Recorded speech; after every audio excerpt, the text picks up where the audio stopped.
पूजा की शादी। मुझे पता ही नहीं चला कि वो शिलोंग गई है, मुझे आसाम गुवाहाटी का पता था। और ये चीजें फिर हमने जब बाद में गए हैं, जब पता चला कि वो एक्चुअली शिलोंग।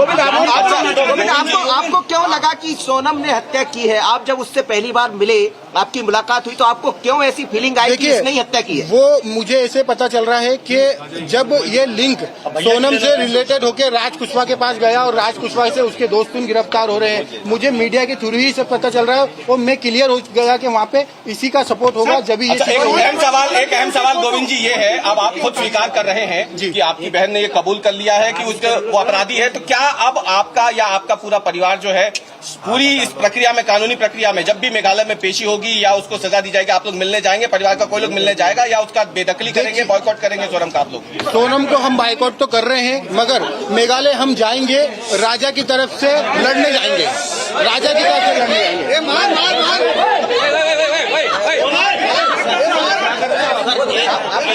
एक बात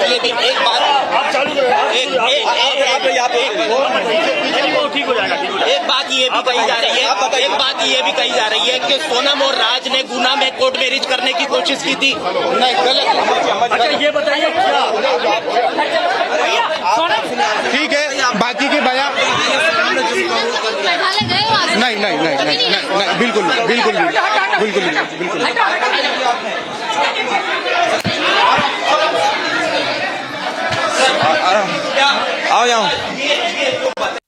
All right, that was Sonam, the prime accused in Raja Raghuvanshi's case. Sonam Raghuvanshi's brother briefing the media, and after she confesses to the SIT that she was involved in conspiring her husband's murder, Sonam's brother says that she is a culprit and we have severed all ties with her. The family has cut all ties with Sonam, says her brother. And he was giving out multiple details. He claims that Sonam used to tie Rakhi on the wrist of Raj Kushwaha, who is another accused in this case. And he says that आपके question खत्म ही नहीं हो रहे। आप actual क्या चाह रहे हैं मेरे को आप बता दीजिए, मैं आपको सब बयां करता हूँ। मैं ये कह रहा हूँ, सोनम ने जुर्म कबूल कर लिया, पुलिस बिल्कुल जुर्म उसने कबूल करा नहीं करा मुझे आइडिया नहीं है। मैंने ऐलान कर दिया कि उसने जुर्म करा है और उसके लिए मैं खड़ा हूँ। मैं खुद उसकी लड़ाई लड़ूंगा। मैं राजा के साथ हूँ।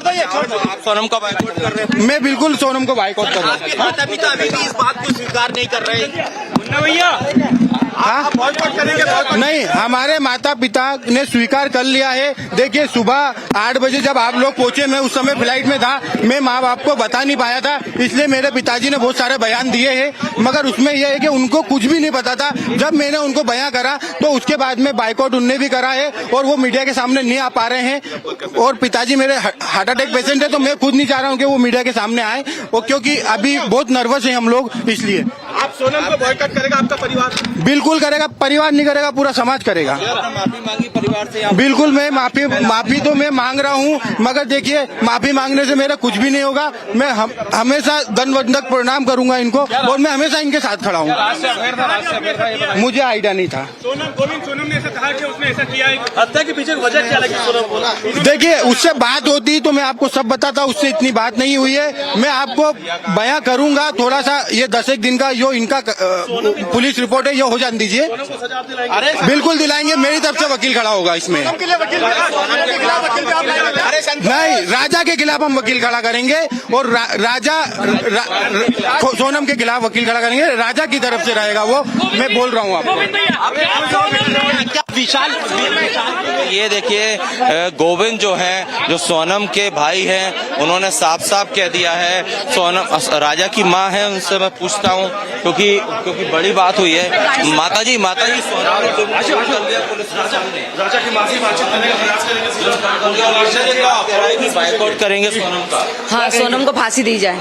सोनम को फांसी बिल्कुल होगी, क्योंकि पुलिस स्टेशन में भी आ गया है।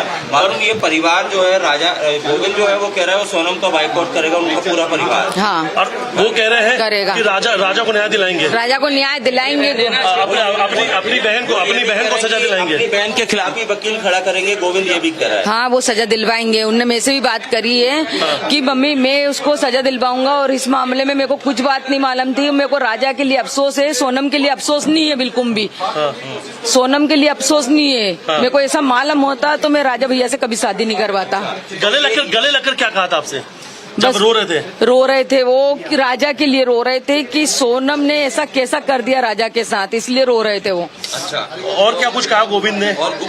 गोविंद ने यही बोला कि मैं उससे 3 मिनट के लिए मिला था जी, और है ना, मैंने उससे पूछा कि सोनम तेरा इसमें हाथ है क्या, तो उसने मम्मी पलट गई, बोलती कि मेरा हाथ नहीं है, वो 3 लड़के ने मारा और मेरे को बेहोश किया गया था।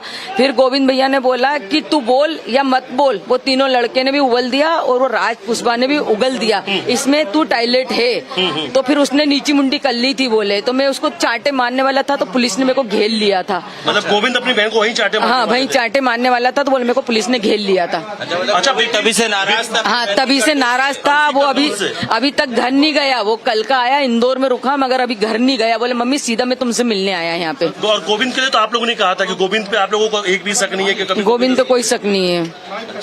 आप गोविंद को माफ करेंगे आप लोग? हाँ, मैंने गोविंद को माफ कर दिया। गोविंद को माफ कर दिया, और अब गोविंद और आप सभी लोग मिलकर सोनम को सजा दिलाएंगे? सजा दिलवाएंगे। अच्छा, एक चीज और है कि गोविंद ये कहा कि जैसी बात हुई सोनम से, उसने फोन लगाकर विपिन को ये बात कही कि ये माने या ना माने वो हत्याधीन है। हाँ, बात कही थी विपिन भैया को। तुरंत ही पूछा उनने कि मेरे को इसकी बातों से पता चल गया कि इसने हत्या की, क्योंकि मेरी बहन मेरे से निगाह नहीं मिला पा रही थी, क्योंकि बचपन से उनने उसको देखा था गोविंद भैया ने। तो जो वो बात पहले करती थी वैसी बात नहीं करी। जैसे मैंने बोला कि तूने राजा के मर्डर में तो शामिल है, तो पहले तो वो बदल गई कि मैं शामिल नहीं हूँ, और बाद में बोलती कि भैया ने बोला कि वो 3 लड़के जो मर्डर करा वो और वो राज पुष्पा, तो बोले वो एकदम से बोले घबरा गई और वो हो गए। गाजीपुर में पता चल गया था, पता चल गया था गाजीपुर में। हाँ, गोविंद भैया को हाँ वहीं पता चल गया था। एक और सवाल, क्या आपको लगता है कि गोविंद को सिर्फ नहीं पता था और सोनम की माँ शामिल है? सोनम की माँ को कुछ पता था लगता है आपको? वो सोनम की माँ से पूछ के आओ आप, क्या क्या उसकी माँ को पता है। तो चलिए इस वक्त हमने बातचीत की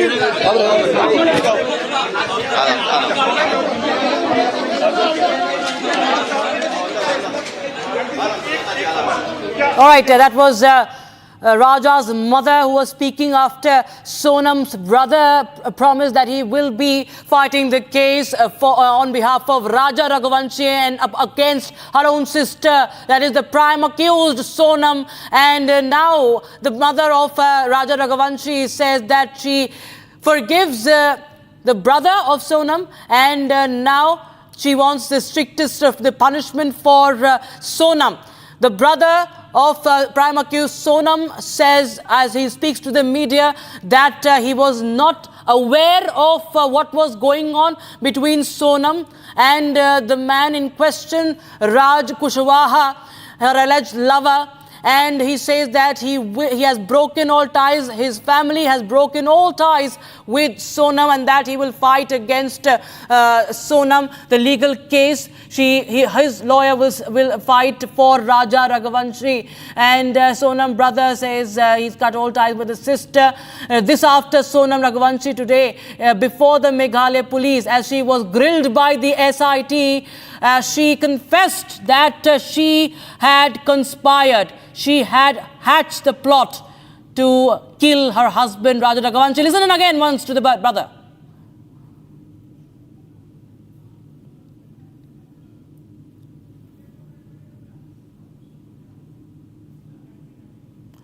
We'll just get you that soundbite of Sonam Raghuvanshi's brother who was briefing the media. He was giving out all the details. He says that he does not know anything about the affair of his sister with Raj Kushwaha, who was an employee in his office. That all that he knows is that he used to call her sister. Shut up, yeah. And he used to tie, Sonam used to tie Rakhi on his wrist on Raj Kushwaha's wrist. He was not aware of any love affair between the two, and now he's going to fight against Sonam. And we will be step into a short break, viewers. There are more sensational details emerging, and more reactions coming in on the same sensational case, the murder case of Raja Raghuvanshi. Will get you more on that. Stay tuned.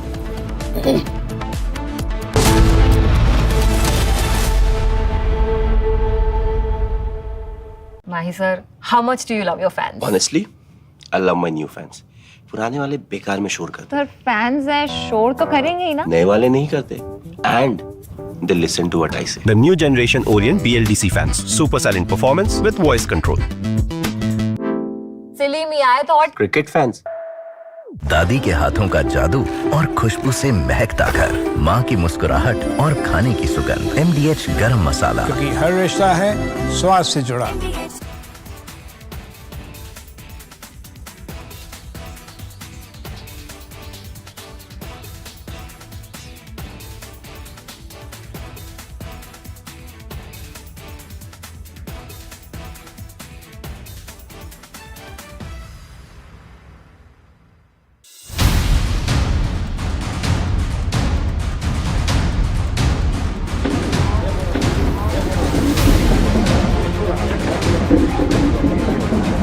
भैया मेरा बच्चा कभी ऐसा काम नहीं कर सकता. मेरा बच्चा कभी ऐसा काम नहीं कर सकता भैया, कभी ऐसा काम नहीं सकता. 20 साल की उसकी उम्र है भैया. जब से हम सुना 3 दिन से हम पानी नहीं पिए, जब से मेरा बच्चा गया परसों के दिन से. बेकसूर है वो लोग, कभी ऐसा नहीं कर सकते, कभी भी नहीं. वो दोनों ऐसा नहीं कर सकते, विक्की और राज, वही दोनों मेरे भैया, वो दोनों ऐसे कभी नहीं कर सकते अंकल.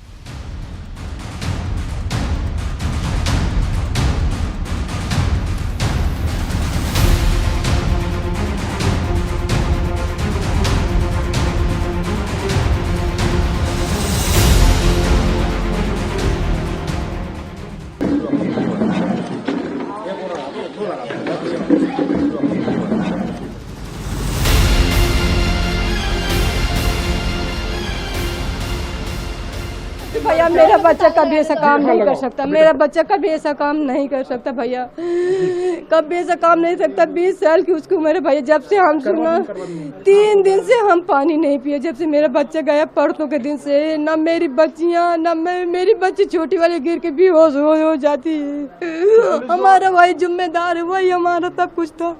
हमारे पति शांत हो गए भैया, इकलौता बेटा था. और मेरे कोई आगे पीछे नहीं भैया. तो आप उनकी माँ सोनम से कोई बातचीत करते थे कभी? आप भैया कोई ना काम करता तो सोनम के भाई के यहाँ काम करता, तो वो भी वही फैक्ट्री में वो भी काम करती थी. अब काम कर रहे में आप भी तो बात करोगे, कोई बात करेगा तो तुम भी बात करोगे. झूठा फंसा दिया भैया मेरे बच्चे को. 20 साल के बच्चे से कहाँ कार करता है. वो ऐसा बच्चा है भैया जैसे सब्जी कोई बेचता ना, और उसके पैर में जूता चप्पल न हो, देख लेता तो अपने चप्पल जूता उतार के दे देता था. नंगे पैर आता था. मैं खूब चिल्लाती थी, मैं बोलती थी मैं खाना नहीं दूंगी, तेरे को चप्पल ला के नहीं दूंगी, मेरे पास नहीं, कहाँ से लाऊं. फिर भी दे के आ जाता था. बेकसूर है वो लोग, कभी ऐसा नहीं कर सकते, कभी भी नहीं. वो दोनों ऐसा नहीं कर सकते, विक्की और राज, वही दोनों मेरे भैया, वो दोनों ऐसे कभी नहीं कर सकते अंकल. अच्छा, तो यहीं थे जब घटना हुई? हाँ भैया यहीं थे.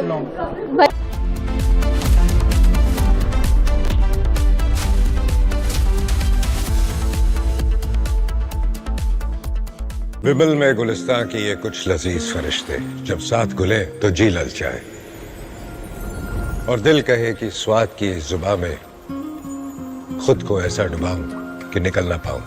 विमल की जुबान कुछ है ही ऐसी, मानते हैं ना? विमल बोलो जुबा केसरी. MDH की हल्दी मिर्ची धनिया करे कमाल. ये रंग दे, ये खुशबू दे, ये तीखा, ये कम पड़े. क्या निराला MDH मसाला.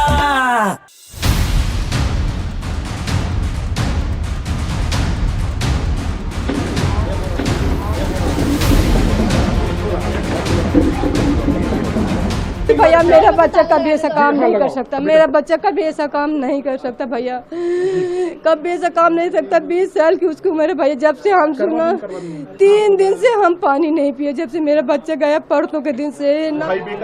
बेकसूर है वो लोग, कभी ऐसा नहीं कर सकते, कभी भी नहीं, वो दोनों ऐसा नहीं कर सकते। विक्की और राज वही दोनों मेरे भैया, वो दोनों ऐसे कभी नहीं कर सकते अंकल।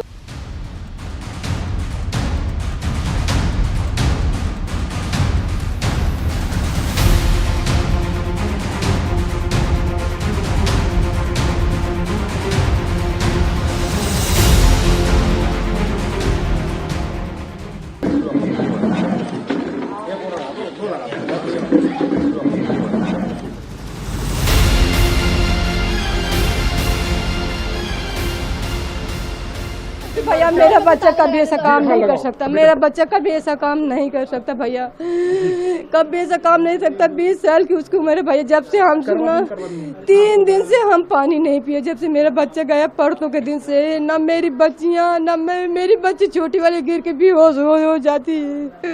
हमारा वही जिम्मेदार है, वही हमारा सब कुछ था। हमारे पति शांत हो गए भैया, इकलौता बेटा था और मेरे कोई आगे पीछे नहीं भैया। तो आप उनकी माँ सोनम से कोई बातचीत करते थे कभी? आप भैया कोई ना काम करता तो सोनम के भाई के यहाँ काम करता तो वो भी वही फैक्ट्री में वो भी काम करती थी। अब काम कर रहे में आप भी तो बात करोगे, कोई बात करेगा तो तुम भी बात करोगे। झूठा फंसा दिया भैया मेरे बच्चे को। 20 साल के बच्चे से कहाँ कार करता है, वो ऐसा बच्चा है भैया जैसे सब्जी कोई बेचता ना और उसके पैर में जूता चप्पल न हो, देख लेता तो अपने चप्पल जूता उतार के दे देता था। नंगे पैर आता था, मैं खूब चिल्लाती थी, मैं बोलती थी मैं खाना नहीं दूंगी, तेरे को चप्पल ला के नहीं दूंगी, मेरे पास नहीं, कहाँ से लाऊं, फिर भी दे के आ जाता था। बेकसूर है वो लोग, कभी ऐसा नहीं कर सकते, कभी भी नहीं, वो दोनों ऐसा नहीं कर सकते। विक्की और राज वही दोनों मेरे भैया, वो दोनों ऐसे कभी।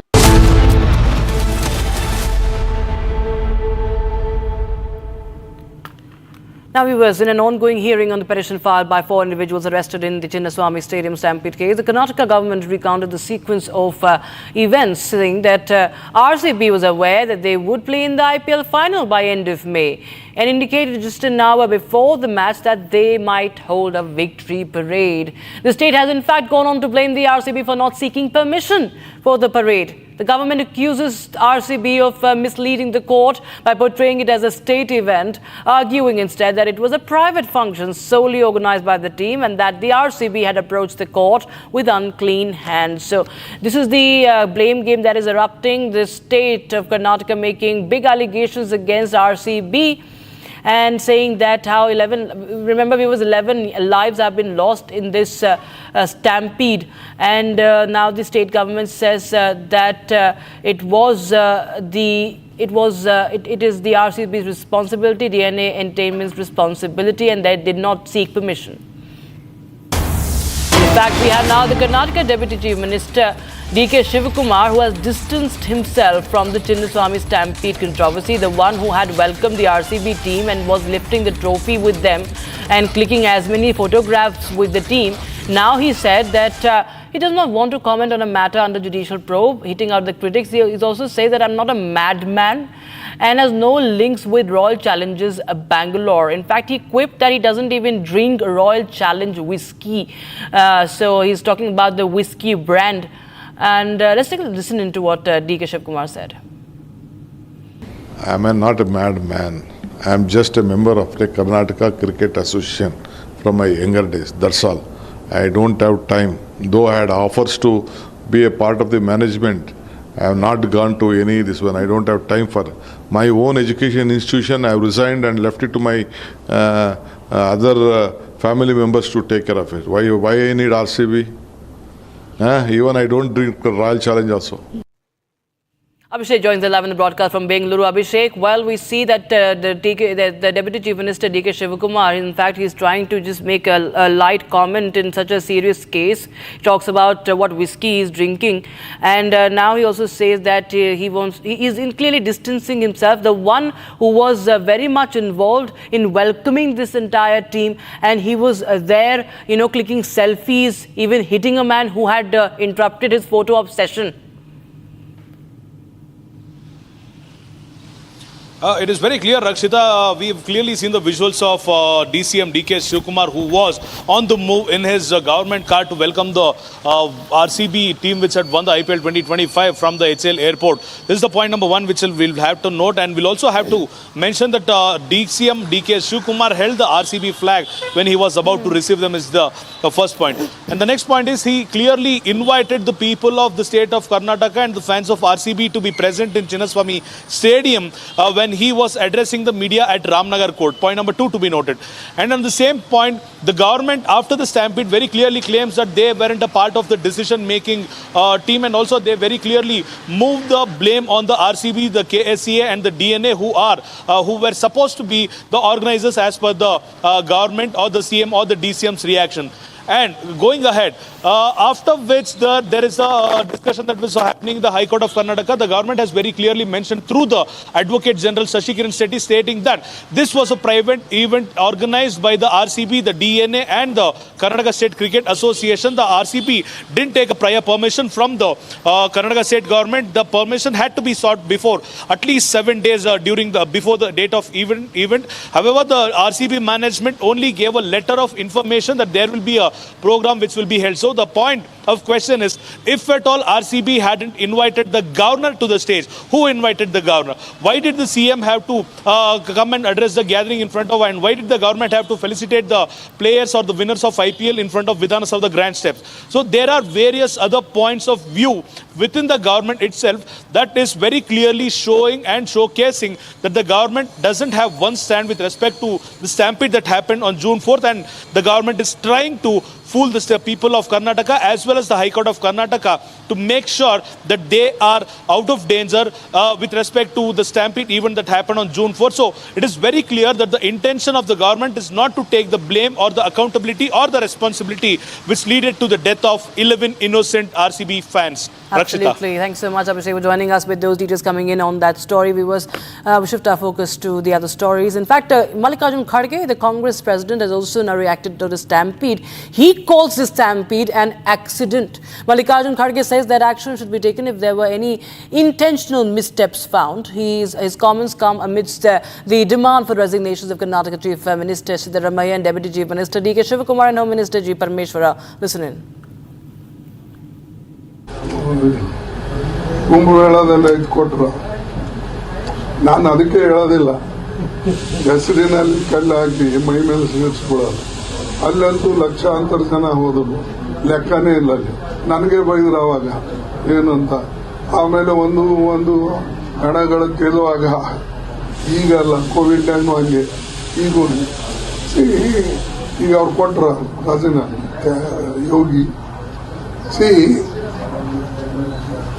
ಯಾವುದೇ ಒಂದು ಕೆಲಸ ಇಂಟೆನ್ಷನಲಿ ಮಾಡಿದ್ರೆ, ಪರ್ಪಸ್ ಆಗಿ ಮಾಡಿದ್ರೆ ನ್ಯಾಚುರಲಿ ನೀವಿದೆ. ಯಾವುದೋ ಒಂದು ಆಕಸ್ಮಿಕವಾಗಿ ಈ ಘಟನೆ ನಡೆದಿದೆ, ಇದು ತಪ್ಪು. ನಮ್ಮವರು ಕ್ಷಮೆನೂ ಕೇಳಿದ್ದಾರೆ ಯಾರು ಆ घटने। स्टैम्पीड पर खड़गे जी का बेहद निंदनीय और शर्मनाक बयान है। वो कहते हैं कि ये जो स्टैम्पीड थी बेंगलुरु में जिसमें 11 लोगों की जान गई, वो इंटेंशनल नहीं था, वो एक एक्सीडेंट था। एक्सीडेंट नहीं, ये state sponsored man made criminal negligence और मर्डर था। इसमें 11 लोगों की जान गई, जिसके लिए A1 और A2 सिद्धरामैया जी और D.K. शिवकुमार डायरेक्टली जिम्मेदार है। पुलिस ने मना किया था, फिर भी इवेंट हुए। पुलिस परमिशन के बिना चिन्नस्वामी स्टेडियम में इवेंट हुआ। विधान सौदा में भी इवेंट हुआ, जबकि पुलिस उसके लिए तैयार नहीं थी। लाखों लोगों को बुलाया गया और वहां पर कोई व्यवस्थाएं नहीं थी, एम्बुलेंस तक नहीं थी। वहां पर जिस प्रकार से जश्न चलता रहा, जब लाशें गिर रही थी, ये सारी चीजें A1 और A2 की जिम्मेदारी है। परंतु क्या किया जा रहा है, बलि का बकरा बनाया जा रहा है, कभी टीम को, कभी पुलिस को, और अब तो क्लीन चिट दे दी गई है पूरे घटनाक्रम पर A1 और A2 को और कांग्रेस को, और कह रहे हैं कि ये इंटेंशनल नहीं था, ये एक्सीडेंट था।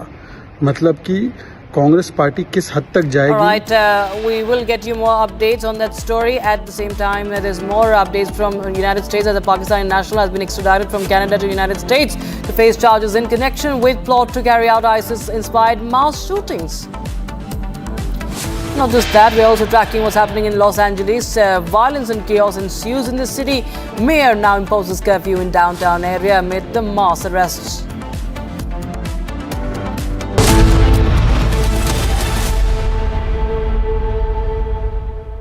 विमल में गुलिस्तां के ये कुछ लजीज फरिश्ते जब साथ घुले तो जी ललचाए और दिल कहे कि स्वाद की जुबान में खुद को ऐसे डुबाऊं कि निकल ना पाऊं।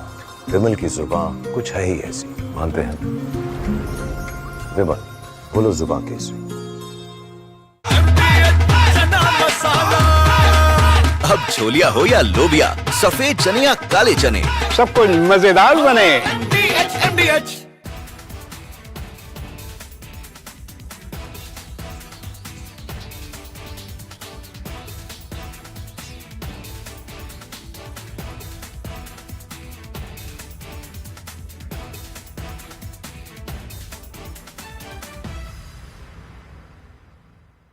Can I take that to General Bakshi? General Bakshi, a lot of you were interested in this, picking up as we are sharing details of the story. Imagine, sir, 1,803 containers of dangerous, hazardous, inflammable, potentially explosive building material, right? Shipping company's estimate says there are only 1,754.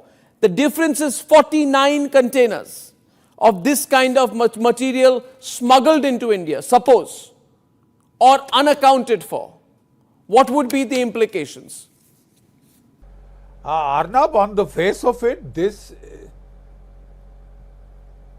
you are absolutely right. On the face of it, this is a very worrying incident. And I do not think we can take things just at the face value. So much of hazardous material, hazmat, on one ship. Nitrocellulose, from my knowledge, military knowledge, nitrocellulose is one of the key components of explosives. You know, and who were the consignees? If it is coming to Nhava Sheva port, imagine this happening in the port, Arnab. One of the greatest, terror on the high seas, the nightmare scenario is that a ship with such hazmat material comes inside the port and somebody lets it off. You can imagine the kind of, it's a time bomb, which is being driven into your port. And the other, very dangerous thing is that if they try and use a ship to ram, if it is carrying such hazardous, cargo, such hazardous material, nitrocellulose, my God, then bunker oil. You can't ask for a better cocktail to set a whole harbor on fire. Would it be normal with this kind of hazardous material, these thousands and thousands of tons of very hazardous material, dangerous material to go to the Nhava Sheva post? And why is there also not clarity as to who was supposed to receive all this? No, Arnab, sometimes back there was a huge worry about ammonium nitrate, which is shipped into India and is used as fertilizer, right?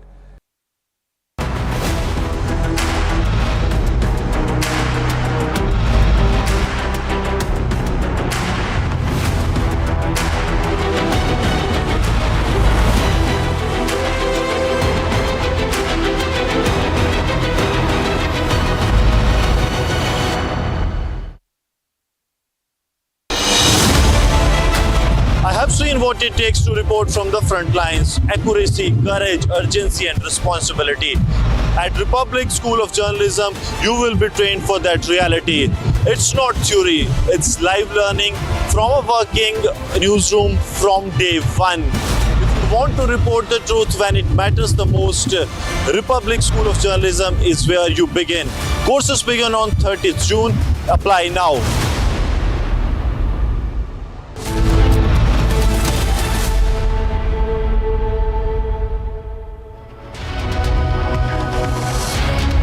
Hello and welcome. You're watching Live and Breaking at 3:30 p.m. I am Tanisha Awasthi. There's a huge update in the Indore man murder case. The accused Sonam, the wife who turned killer, has finally confessed to the crime. There's a huge drama that has also unfolded at the residence of the victim. We'll get you all that and much more on this edition. But first, a quick check of the headlines. Pakistani national extradited from Canada to the United States to face charges in connection with plot to carry out ISIS-inspired mass shooting. Violence and chaos ensues in Los Angeles. Mayor imposes curfew in downtown area amid mass protests.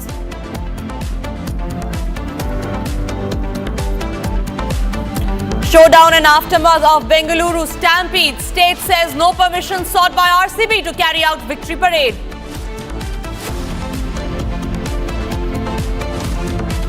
Big lead in Raja Raghuvanshi murder probe. Sources have now said that Sonam has finally confessed to killing her husband. Trump versus Musk fight takes a new turn. Elon Musk issues a statement, says tweets went way too far.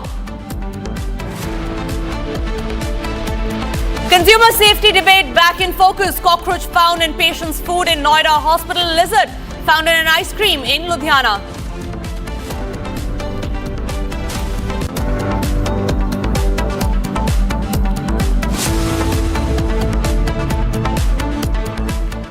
We start this edition with the big story, and this is about the Bengaluru stampede. Now, in an ongoing hearing on the petition that was filed by 4 individuals arrested in the Chinnaswamy Stadium stampede case, the Karnataka government has recounted the sequence of events, stating that RCB was aware that they would play in the IPL final by end May, indicated just an hour before the match that they might hold a victory parade. Now, the state has in fact gone on to blame the RCB for not seeking permission for the parade. The state government is therefore calling the RCB parade as illegal parade for which the permission was not even sought. The government has accused RCB of misleading the court by portraying it as a state event, arguing instead that it was a private function solely organized by the team and that RCB had approached the court with unclean hands. So now the blame game has erupted in the state of Karnataka.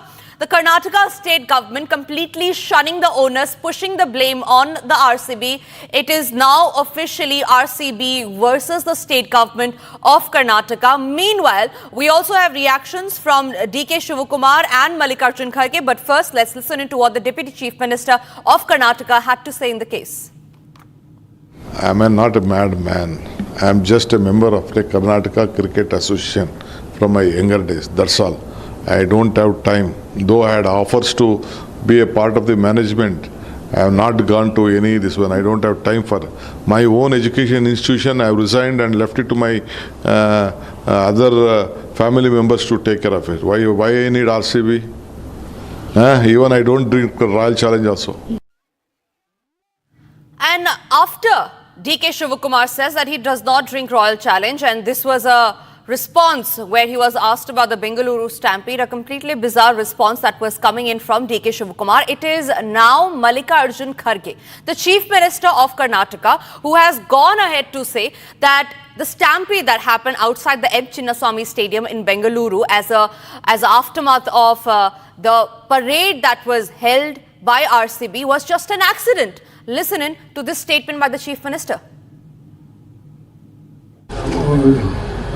ಕುಂಭಮೇಳದಲ್ಲ ಇದು ಕೊಟ್ಟರು, ನಾನು ಅದಕ್ಕೆ ಹೇಳೋದಿಲ್ಲ. ಹೆಸರಿನಲ್ಲಿ ಕಲ್ಲು ಹಾಕಿ ಮೈ ಮೇಲೆ ಸೇರಿಸ್ಕೊಳ್ಳೋದು. ಅಲ್ಲಂತೂ ಲಕ್ಷಾಂತರ ಜನ ಹೋದ್ರು, ಲೆಕ್ಕನೇ ಇಲ್ಲ ಅಲ್ಲಿ. ನನಗೆ ಬೈದ್ರು ಅವಾಗ ಏನು ಅಂತ. ಆಮೇಲೆ ಒಂದು ಹಣಗಳು ಕೇಳುವಾಗ ಈಗಲ್ಲ, ಕೋವಿಡ್ ಟೈಮ್ ಹಂಗೆ ಈಗ ಅವ್ರು ಕೊಟ್ರ ರಾಜನ ಯೋಗಿ ಯಾವುದೇ ಒಂದು ಕೆಲಸ ಇಂಟೆನ್ಷನಲಿ ಮಾಡಿದ್ರೆ, ಪರ್ಪಸ್ ಆಗಿ ಮಾಡಿದ್ರೆ ನ್ಯಾಚುರಲಿ ನೀವಿದೆ. ಯಾವುದೋ ಒಂದು ಆಕಸ್ಮಿಕವಾಗಿ ಈ ಘಟನೆ ನಡೆದಿದೆ, ಇದು ತಪ್ಪು. ನಮ್ಮವರು ಕ್ಷಮೆನೂ ಕೇಳಿದ್ದಾರೆ ಯಾರು ಆ ಘಟನೆ. Now, but this is a statement that has been given by the Chief Minister. The Chief Minister of the same state where the stampede actually happened. He calls it an accident. He in fact goes on to say that when the stampede in Mahakumbh happened, Yogi did not resign. The BJP has taken jibe at the Congress government in Karnataka. Here's what BJP spokesperson Shehzad Poonawalla had to say. Bengaluru stampede पर खड़गे जी का बेहद निंदनीय और शर्मनाक बयान है। वो कहते हैं कि ये जो स्टैम्पीड थी बेंगलुरु में जिसमें 11 लोगों की जान गई वो इंटेंशनल नहीं था, वो एक एक्सीडेंट था। एक्सीडेंट नहीं, ये state sponsored man made criminal negligence और मर्डर था। इसमें 11 लोगों की जान गई जिसके लिए A1 और A2 सिद्धरामैया जी और DK शिव कुमार डायरेक्टली जिम्मेदार हैं। पुलिस ने मना किया था फिर भी इवेंट हुए। पुलिस परमिशन के बिना चिन्नस्वामी स्टेडियम में इवेंट हुआ, विधान सौदा में भी इवेंट हुआ जबकि पुलिस उसके लिए तैयार नहीं थी। लाखों लोगों को बुलाया गया और वहां पर कोई व्यवस्थाएं नहीं थी, एम्बुलेंस तक नहीं थी। वहां पर जिस प्रकार से जश्न चलता रहा जब लाशें गिर रही थी, ये सारी चीजें A1 और A2 की जिम्मेदारी है। परंतु क्या किया जा रहा है, बलि का बकरा बनाया जा रहा है, कभी टीम को कभी पुलिस को, और अब तो क्लीन चिट दे दी गई है पूरे घटनाक्रम पर A1 और A2 को और कांग्रेस को, और कह रहे हैं कि ये इंटेंशनल नहीं था, ये एक्सीडेंट था। मतलब कि कांग्रेस पार्टी किस हद तक जाएगी। All right, we're flashing the numbers on your screen. You can call us on the numbers that are being flashed on the bottom of your screens and tell us your opinion, what you think about the pushing of blame that is happening in the state of Karnataka in the aftermath of the Bengaluru stampede. Our first caller is Kumar from Bengaluru. Kumar, what do you have to say on the passing of the blame game that's happening after the Bengaluru stampede happened?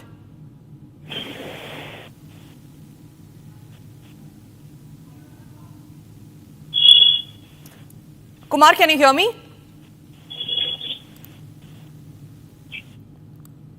All right, we believe to have some problem with that connection.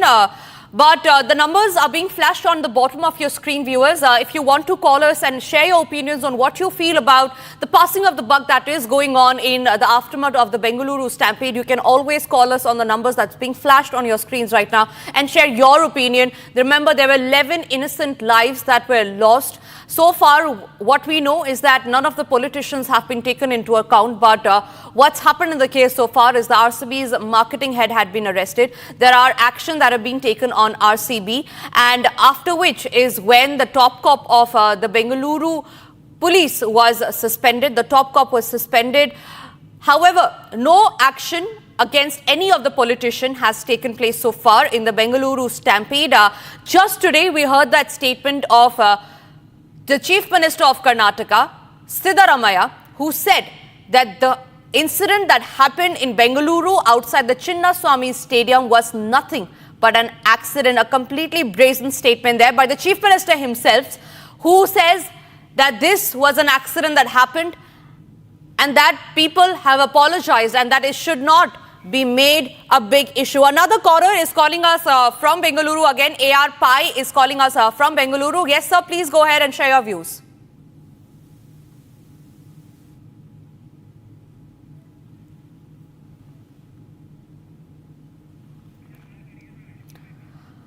All right, we seem to have problem with the phone lines.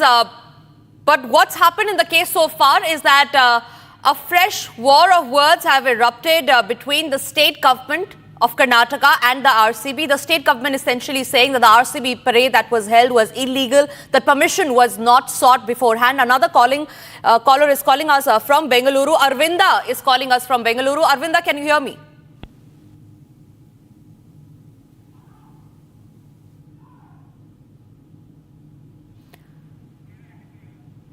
All right, we'll try to fix that connection with our callers, but please keep your calls coming because this is the huge story, the biggest story of the day that we are tracking. Days after the Bengaluru stampede had happened, it had killed 11 innocent people. There was no onus that was taken by the state government. In fact, what we see now is that the passing of the buck that is going on.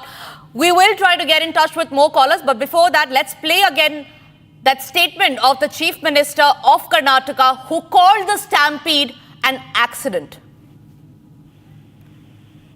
I am not a mad man. I am just a member of the Karnataka Cricket Association from my younger days. That's all.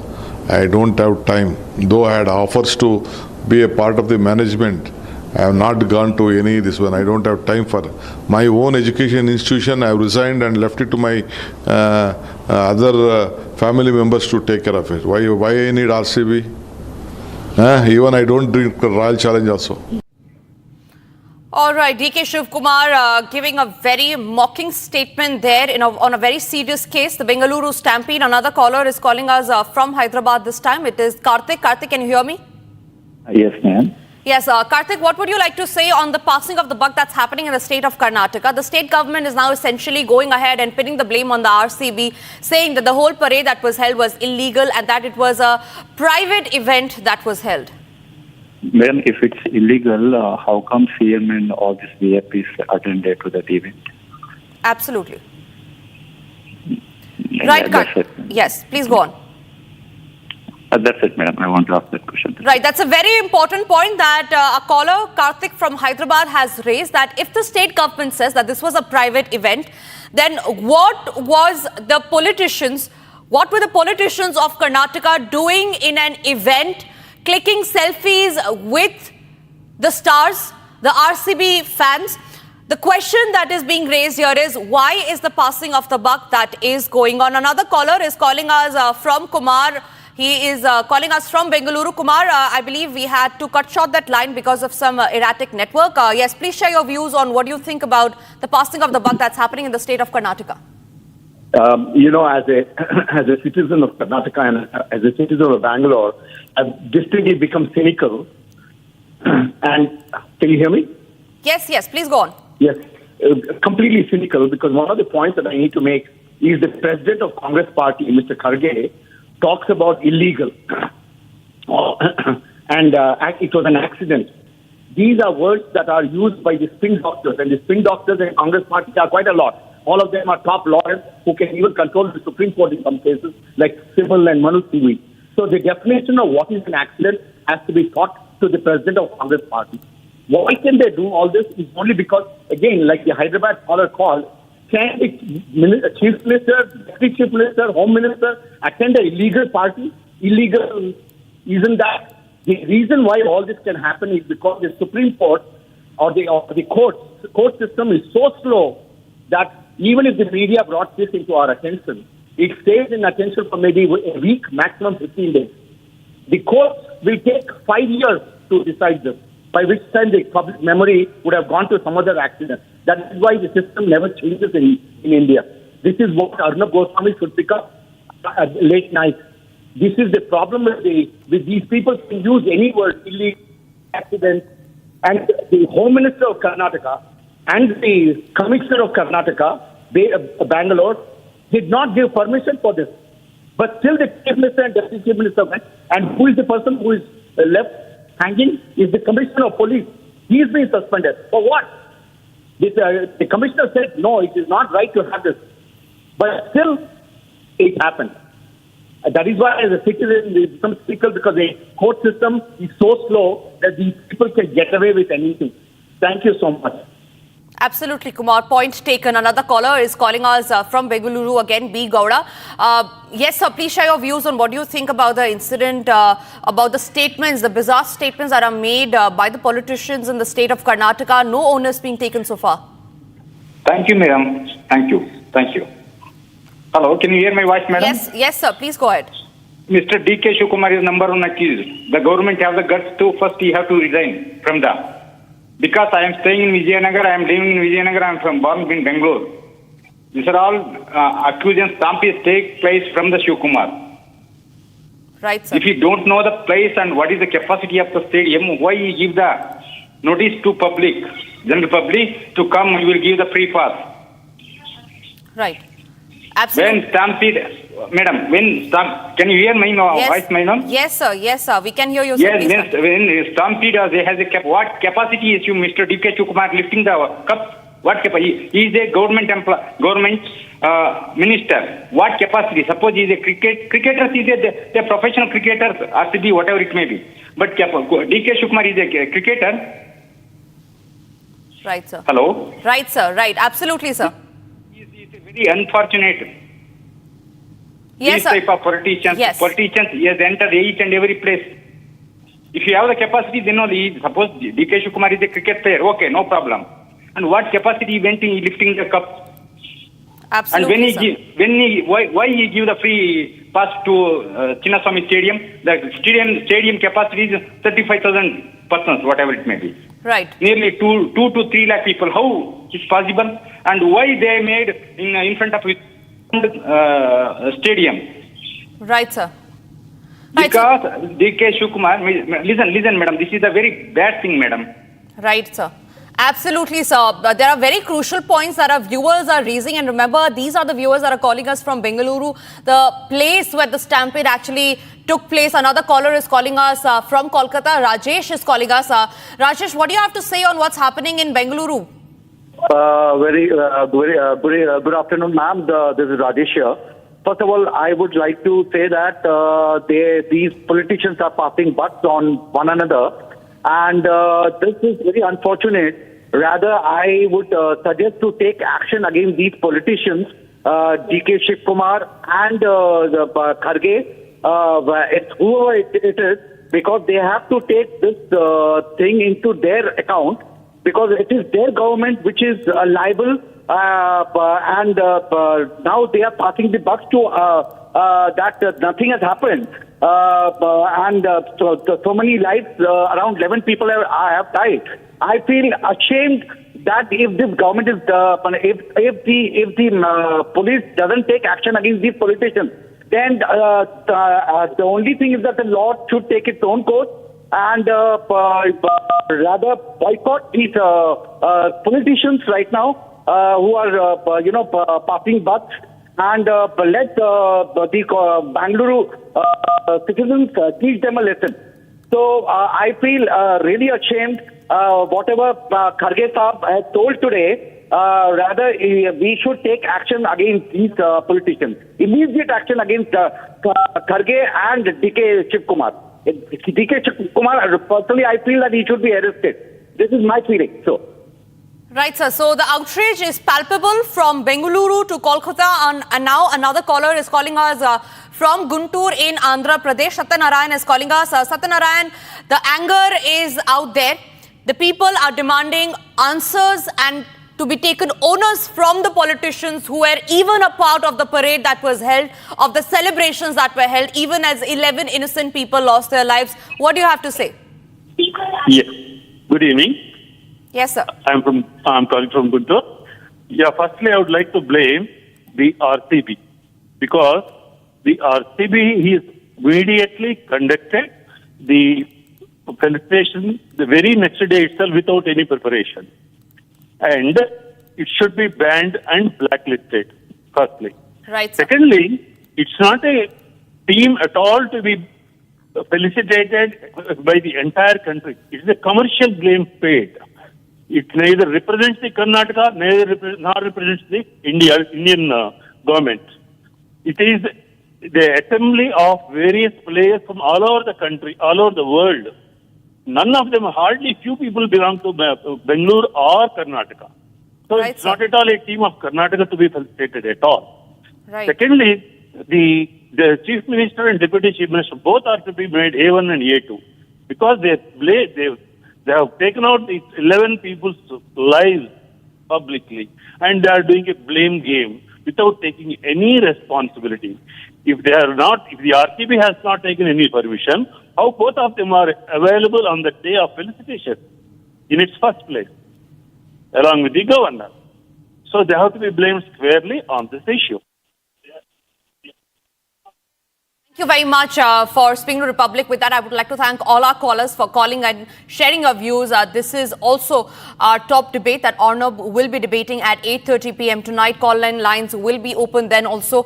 Remember, it's officially RCB versus the state government of Karnataka. Karnataka government completely pushing the blame on RCB, saying that the parade that was held was done without permission. They did not seek any permission and that it was a private event. But the question is now being raised is that if it was a private event that was held by the RCB, then why is it that the state politicians were present at the event? That remains to be our top question. But for now, it's time for us to slip into a short break, and after the break, we'll get to the details of how a Pakistani national has been extradited from Canada to the United States to face charges in connection with plot to carry out ISIS-inspired mass shooting. Also after the break, we'll get you another international story where violence and chaos has ensued in Los Angeles. This is continuing for the 5th straight day.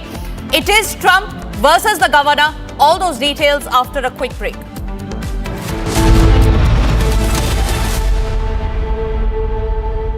दादी के हाथों का जादू और खुशबू से महकता घर, माँ की मुस्कुराहट और खाने की सुगंध, MDH गरम मसाला, क्योंकि हर रिश्ता है स्वाद से जुड़ा.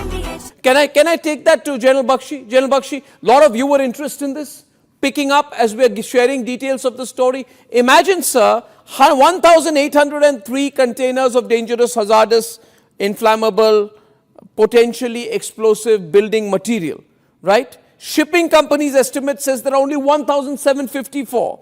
The difference is 49 containers of this kind of material smuggled into India, suppose, or unaccounted for. What would be the implications? Arnab, on the face of it, this... you are absolutely right. On the face of it, this is a very worrying incident, and I do not think we can take things just at the face value. So much of hazardous material, hazmat, on one ship, nitrocellulose. From my knowledge, military knowledge, nitrocellulose is one of the key components of explosives. You know, and who were the consignees? If it is coming to Nhava Sheva port, imagine this happening in the port, Arnab. One of the greatest, terror on the high seas. The nightmare scenario is that a ship with such hazmat material comes inside the port and somebody lets it off. You can imagine the kind of, it's a time bomb, which is being driven into your port. And the other, very dangerous thing is that if they try and use a ship to ram, if it is carrying such hazardous, cargo, such hazardous material, nitrocellulose, my God, then bunker oil. You can't ask for a better cocktail to set a whole harbor on fire.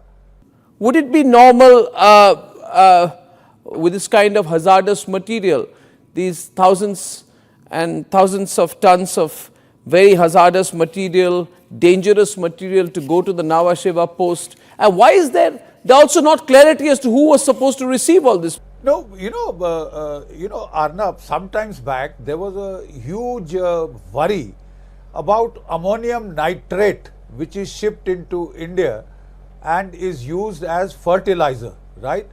And there was great worry that that is also the material that goes to make IEDs, improvised explosive devices, which are being used in a very massive way by the Maoists, by the Naxals, by other terrorist organizations.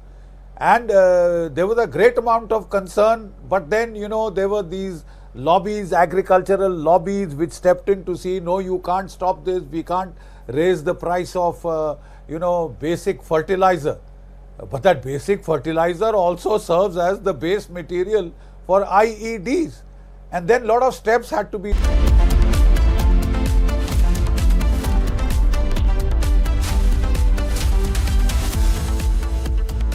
आधे bowl दही में 4 चम्मच MDH चटनी पुदीना मसाला डाला, stir करो, पुदीना चटनी तैयार। MDH चटनी पुदीना मसाला। इसको घर पे लगाओगे तो शादी का तो पता नहीं, पर घर पक्का नहीं टूटेगा। रुंगटा नहीं तो घर स्ट्रॉन्ग नहीं। रुंगटा स्टील TMT बार एकदम सॉलिड। पहाड़ों में एक हाइकिंग शिप भी बन सकती है। MDH की हल्दी मिर्ची धनिया करे कमाल, ये रंग दे, ये खुशबू दे, ये तीखा, ये कम पड़े, क्या निराला MDH masala. Can I take that to General Bakshi? General Bakshi, lot of you were interested in this, picking up as we are sharing details of the story. Imagine, sir, 1,803 containers of dangerous, hazardous, inflammable, potentially explosive building material, right? Shipping companies' estimate says there are only 1,754. The difference is 49 containers of this kind of material smuggled into India, suppose, or unaccounted for, what would be the implications? Arnab, on the face of it, this... you are absolutely right. On the face of it, this is a very worrying incident. And I do not think we can take things just at the face value. So much of hazardous material, hazmat, on one ship, nitrocellulose. From my knowledge, military knowledge, nitrocellulose is one of the key components of explosives. You know, and who were the consignees? If it is coming to Nhava Sheva port, imagine this happening in the port, Arnab. One of the greatest, terror on the high seas. The nightmare scenario is that a ship with such hazmat material comes inside the port and somebody lets it off. You can imagine the kind of, it's a time bomb, you know, which is being driven into your port. And the other, very dangerous thing is that if they try and use a ship to ram, if it is carrying such hazardous, cargo, such hazardous material, nitrocellulose, my God, then bunker oil. You can't ask for a better cocktail to set a whole harbor on fire. Would it be normal with this kind of hazardous material, these thousands and thousands of tons of very hazardous material, dangerous material to go to the Nhava Sheva post? And why is there also not clarity as to who was supposed to receive all this? No, Arnab, sometimes back there was a huge worry about ammonium nitrate, which is shipped into India and is used as fertilizer, right? And there was great worry that that is also the material that goes to make IEDs, improvised explosive devices, which are being used in a very massive way by the Maoists, by the Naxals, by other terrorist organizations. And there was a great amount of concern, but then, there were these lobbies, agricultural lobbies, which stepped in to see, no, you can't stop this, we can't raise the price of, basic fertilizer. But that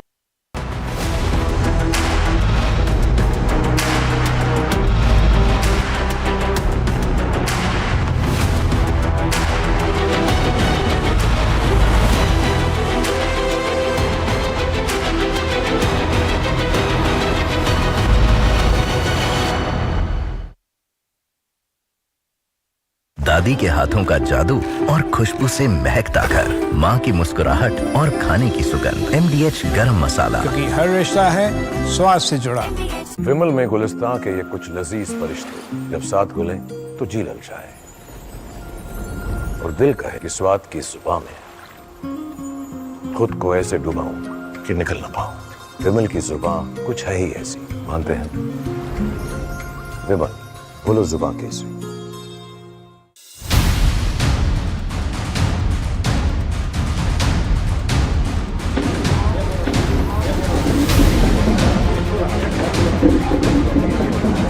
भैया मेरा बच्चा कभी ऐसा काम नहीं कर सकता, मेरा बच्चा कभी ऐसा काम नहीं कर सकता भैया, कभी ऐसा काम नहीं सकता। 20 साल की उसकी उम्र है भैया। जब से हम सुना 3 दिन से हम पानी नहीं पिए, जब से मेरा बच्चा गया परसों के दिन से। बेकसूर है वो लोग, कभी ऐसा नहीं कर सकते, कभी भी नहीं। वो दोनों ऐसा नहीं कर सकते, विक्की और राज, वही दोनों मेरे भैया, वो दोनों ऐसे कभी नहीं कर सकते uncle.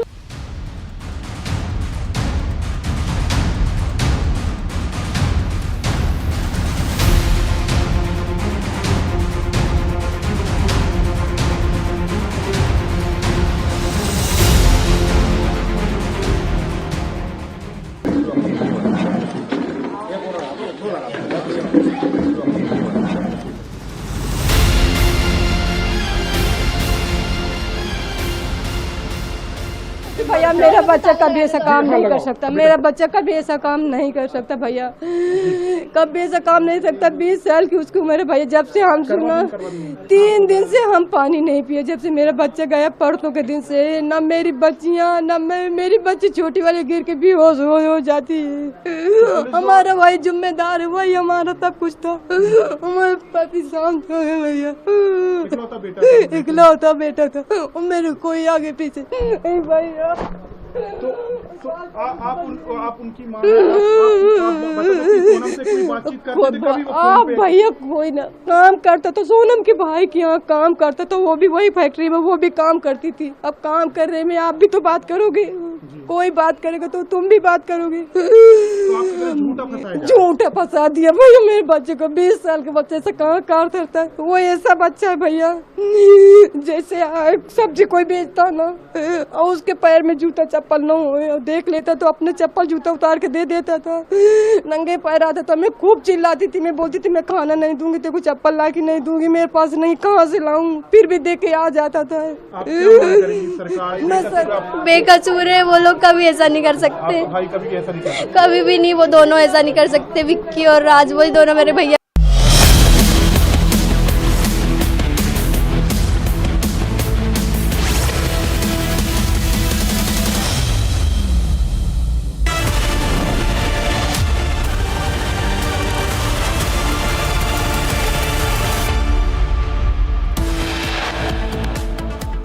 Breaking news coming in after what's been happening in the Fortis case. But first, we're going to go to our top headlines of this hour. Pakistani national extradited from Canada to US to face charges in connection with plot to carry out ISIS-inspired mass shooting. Violence and chaos ensures in Los Angeles mayor imposes curfew in downtown area amid mass arrest. Showdown in aftermath of Bengaluru stampede. State says no permission sought by RCB to carry out victory parade. Big lead in the Raja Raghuvanshi murder probe. Sources have now informed Sonam confessed killing husband Raja. There's a fresh twist in the Elon Musk-Donald Trump feud. Elon Musk issues an apology, says tweets went too far.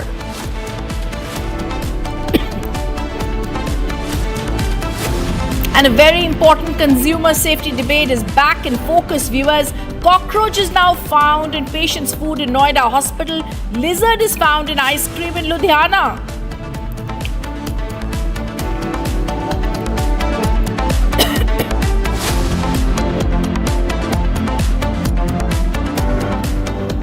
Good evening, welcome to Republic. Our top focus is going to be on consumers, our safety and what's really happening with the food norms. After seeing that particular cockroach in the food that was found in Noida's Fortis hospital, Fortis has now issued a statement on food safety violation. This cockroach was found in the patient's food. The official statement from Fortis hospital coming. They say we have come to know about the concern raised by the individual regarding the food served at Fortis hospital. We are reviewing the matter thoroughly. The hospital follows strict food safety and hygiene protocols with regular internal audits, routine checks by authorities. We remain committed to maintaining the highest standards of care and hygiene for our patients, attendants and staff. But viewers, consumer safety should be a priority. Is it that priority is the big question here? That is what we're asking. The cockroach is found in the patient's food at the hospital. What has to be done here has to be seen. A lizard is found in the kulfi, in the ice cream in Ludhiana. This is not the first time that we are raising these norms. We are talking about what's been happening. Ants have been found in the Maggie ordered online. Akhil is joining us live on the story. Akhil, give us more details. We've got this concerned statement that's coming from the Fortis group, Akhil, but the larger picture, consumer safety needs to be a priority. A few days ago, you did an investigation at where the houses and places were where Zepto had kept their products. What are you picking up today, Akhil? Well, absolutely. If you see, Rhythm, in this shocking incident, what we have seen that a cockroach has been found from a meal of a patient, and that patient was hospitalized for a surgery. After that, she was shifted to a normal ward, and then when she was served food at that point in time, she has found out that there was a cockroach, and she raised this alarm with the senior authorities in the Fortis hospital in Sector 62 of Noida. And after that, what we have seen that there is a video which has gone viral on social media, where it's very clear that in that very altercation, the victims, the friends, the patient's husband, Mr. Vinay Gautam, and the hospital administration was in a brief altercation. And after that, the food security department was informed in the Noida's Sector 62 jurisdiction, and they have arrived over there and they have collected the food samples from the various spot. And after that, I spoke to the official in the food security department while speaking to the Republic TV. He has said that 4 months ago, this investigation was done. The regular food checkup testing process through laboratories was done at the very Fortis hospital 4 months ago. And then I again confronted him and asked him this very question, that why it took 4 months? Do you do this on every year on a thrice? And while responding to this, he has not commented on that part, that do they do such kind of investigation on a regular basis, or when they were called at the very hospital to do the investigation, then they do. So on that part, we have not got any answer from the food security department. But if you just see, in this very case, I spoke to the victim, the patient's husband as well, and initially he was ready to come on camera, but now whether it might be due to some pressure or some another reason, he is reluctant to come on camera. He's saying that the matter has been settled.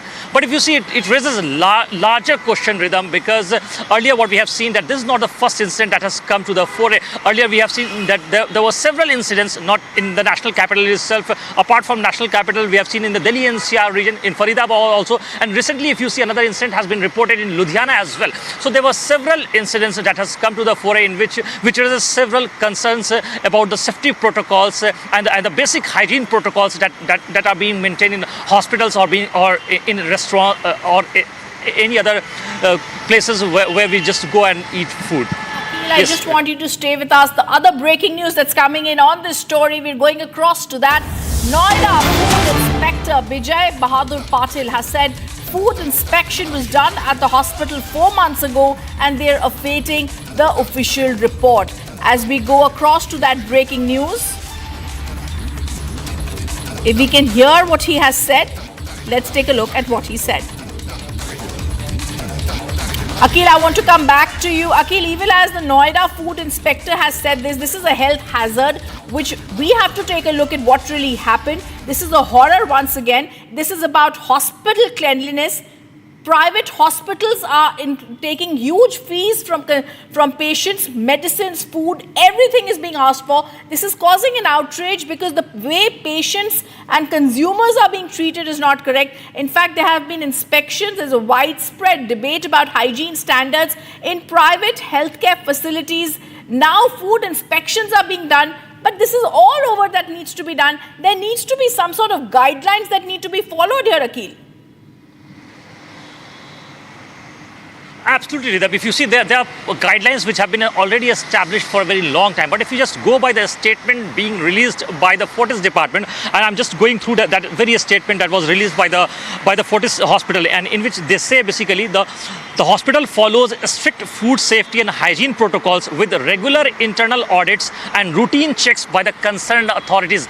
This was the official statement that was given by the Fortis hospital. But if you see the contradiction rhythm over here, I spoke to the food inspector of the Noida 62 jurisdiction, and he has said that the last time the inspection was done at the very hospital was 4 months ago. So there is a lapse, there's a time lapse that you can easily figure it out, which is of 4 months of duration. So is it was it the proper time to do a food security checkup in a very reputed hospital? Because if you see, Fortis is considered to be as one of the finest hospitals in not only in Delhi NCR region but all across India. So it raises several alarming questions on the basic hygiene being maintained at the kitchen of a hospital.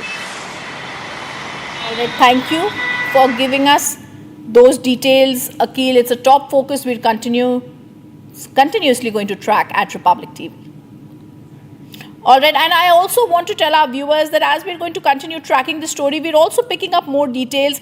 An ISL couple had also found a caterpillar in a salad served to them at an upscale restaurant in Gurugram. This was also there. We've also remembering the story that we just showed you of other things that had also taken place. It's not only about a cockroach in a patient's food, but also the lizard found in the kulfi ice cream in Ludhiana. And we're also now telling you, okay, I in fact want to go back to my colleague Akil and a phone reaction that he had with Bijay Bahadur Patil and what he had said. Take a look at what he said. The food inspector.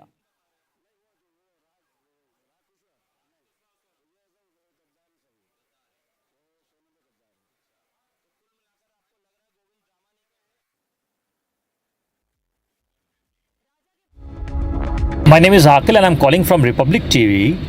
So I just wanted to know because you are the in charge over there and the food inspector of Noida Sector 62 jurisdiction.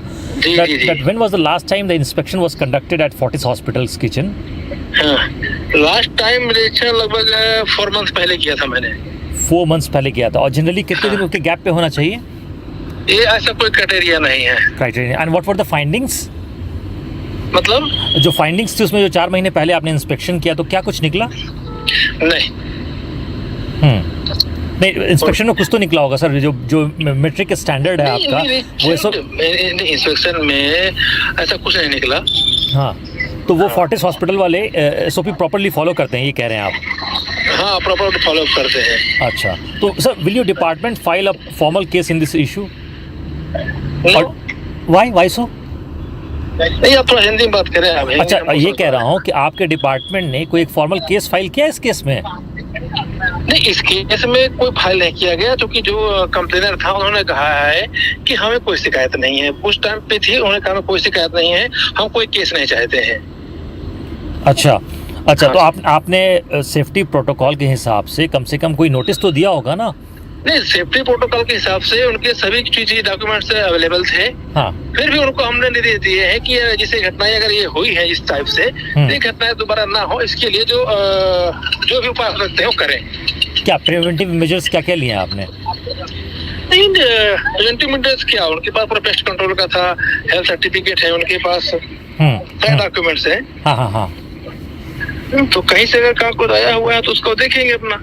Sir, लेकिन आपने जो ये बात कह रहे हैं बार-बार कि उन सामने वाले ने कंप्लेन की, उन्होंने बोला कि हमें कोई कंप्लेन नहीं करना, आगे इस बात को एस्केलेट नहीं करना है, तो इस वजह से आप काम नहीं करेंगे या फिर आपको तो ये देखना चाहिए ना? हम तो काम किए, हमने 2 सैंपल लिए हैं, जांच के लिए भेजे हैं. हाँ, तो फिर आप ये क्यों कह रहे हैं कि सामने वाले जो देखिए, आप एक ही होती है ना, तो उनका आपस में जो भी हुआ हो वार्तालाप, तो हमने तो 2 सैंपल लिए हैं, उनकी उपस्थिति में लिया जो शिकायत करता था. आपस में क्या वार्तालाप हुआ होगा? मतलब हॉस्पिटल नहीं, मेरी नहीं भाई. हाँ, जो कंप्लेनर थे, हाँ, उनका अपना जो वार्तालाप हुई मुझे जानकारी नहीं है. बशर्ते हमने 2 सैंपल लिए थे, जांच के लिए भेजे हैं. क्या हॉस्पिटल, आप ये कहना चाह रहे हैं हॉस्पिटल में और कंप्लेनेंट के बीच में कुछ सेटलमेंट हुआ, ये कहना आप? नहीं, सेटलमेंट वाली बात नहीं कह रहा मैं. फिर उनकी आपस में वार्तालाप हुई थी कि मतलब जो है कि जो कंप्लेंट है इसको जो है आप सैंपल भर गया है हमारा है और हम किसी प्रकार की कार्रवाई नहीं चाहते इसके बाद. फूड इंस्पेक्टर तो आप है ना, कार्रवाई आप करेंगे साहब? अरे साहब, सैंपल हमने लिए हैं, जांच के लिए भेजे हैं, वो बता रहा हूँ ना मैं आपको. वो सैंपल तुमने लिए हैं, शिकायतकर्ता की उपस्थिति में लिया है हमने. हाँ, तो ये इस तरह की घटनाएं तो दोबारा भी हो सकती है ना अगर प्रॉपर्ली चेक एंड मेजर्स में. दोबारा घटना हो सकती है, ये तो मैं नहीं कह सकता. होगी तो हम फिर जाएंगे, फिर कार्रवाई करेंगे, फिर सैंपलिंग करेंगे. लेकिन आप हॉस्पिटल को इस बात के लिए आबंधित नहीं करेंगे कि वो बेसिक प्रोटोकॉल को फॉलो करें? इसके लिए तो आपको एक डूज एंड डोंट्स तो करना पड़ेगा ना सर. देखिए, हम तो जहाँ भी जाते सब जगह कहते हैं कि जो स्टैंडर्ड्स हैं उनको फॉलो करें. हम तो इसकी छूट नहीं देते हैं. क्या हॉस्पिटल के अंदर फॉलो हो रहे हैं सारे? बिल्कुल हो रहे हैं. और फिर भी ये आपके नाक के नीचे इस तरह की घटना हुई है तो उस पर क्या? नाक के नीचे घटना नहीं हुई. देखिए, ये घटना ऐसे न बोलिए कि नाक के नीचे घटना हो रही है, ठीक है. अब उनके ऊपर जो घटना हुई है तो उसका सैंपल लिए हैं. ठीक है, तो इस मामले में आप फोर्टिस हॉस्पिटल को कोई नोटिस भेज रहे हैं ऑफिशियली? नहीं, कोई नोटिस, जांच की जो रिपोर्ट आ जाएगी उसके बाद ही जो है हम इस पर कार्रवाई करेंगे. ठीक है, बहुत बहुत धन्यवाद रिपब्लिक से बात करने के लिए. And there's breaking news that's coming in this time from the Karnataka High Court that has now said that they will be passing a detailed order on the RCB marketing head Nikhil Sosale's petition on his arrest in alleged connection with the stampede, seeking interim relief on grounds that his arrest was illegal tomorrow. Submissions have been made by both the parties. The order has been reserved for 2:30 p.m. tomorrow. Today we heard great details in this case, in which we've clearly heard the state say that they have identified the person who is the main person who's responsible for this. It is not the state government who's responsible for this, but the RCB officials who are clearly responsible for this according to the state. Keeping that in mind, the state government has given an advanced arguments today before the Karnataka High Court. Having done that for the last few days, this order has now been reserved by the Karnataka High Court, and the Advocate General clearly made out a strong case before them, stating that the RCB marketing head is the one responsible for this. Keeping that in mind, the RCB head also stated that they denied that this was the case. However, this case order is going to be coming out tomorrow. Both the sides were given a patient hearing even today at 2:30 when the court heard them in great detail.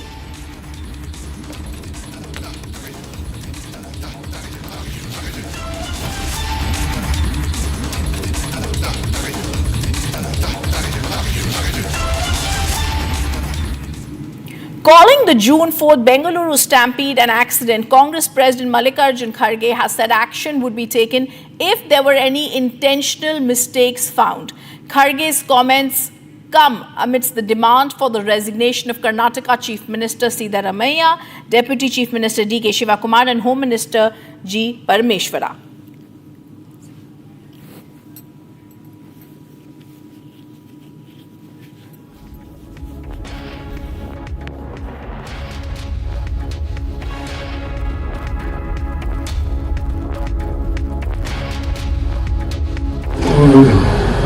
ಕುಂಭಮೇಳದಲ್ಲಿ ಇದು ಕೊಟ್ಟರು. ನಾನು ಅದಕ್ಕೆ ಹೇಳೋದಿಲ್ಲ, ಹೆಸರಿನಲ್ಲಿ ಕಲ್ಲು ಹಾಕಿ ಮೈ ಮೇಲೆ ಸೇರಿಸ್ಕೊಳ್ಳೋದು. ಅಲ್ಲಂತೂ ಲಕ್ಷಾಂತರ ಜನ ಹೋದರು, ಲೆಕ್ಕನೇ ಇಲ್ಲ ಅಲ್ಲಿ. ನನಗೆ ಬೈದ್ರು ಅವಾಗ ಏನು ಅಂತ. ಆಮೇಲೆ ಒಂದು ಹಣಗಳು ಕೇಳುವಾಗ ಈಗಲ್ಲ, ಕೋವಿಡ್ ಟೈಮ್ ಹಂಗೆ ಈಗ ಅವ್ರು ಕೊಟ್ರ ರಾಜನ Yogi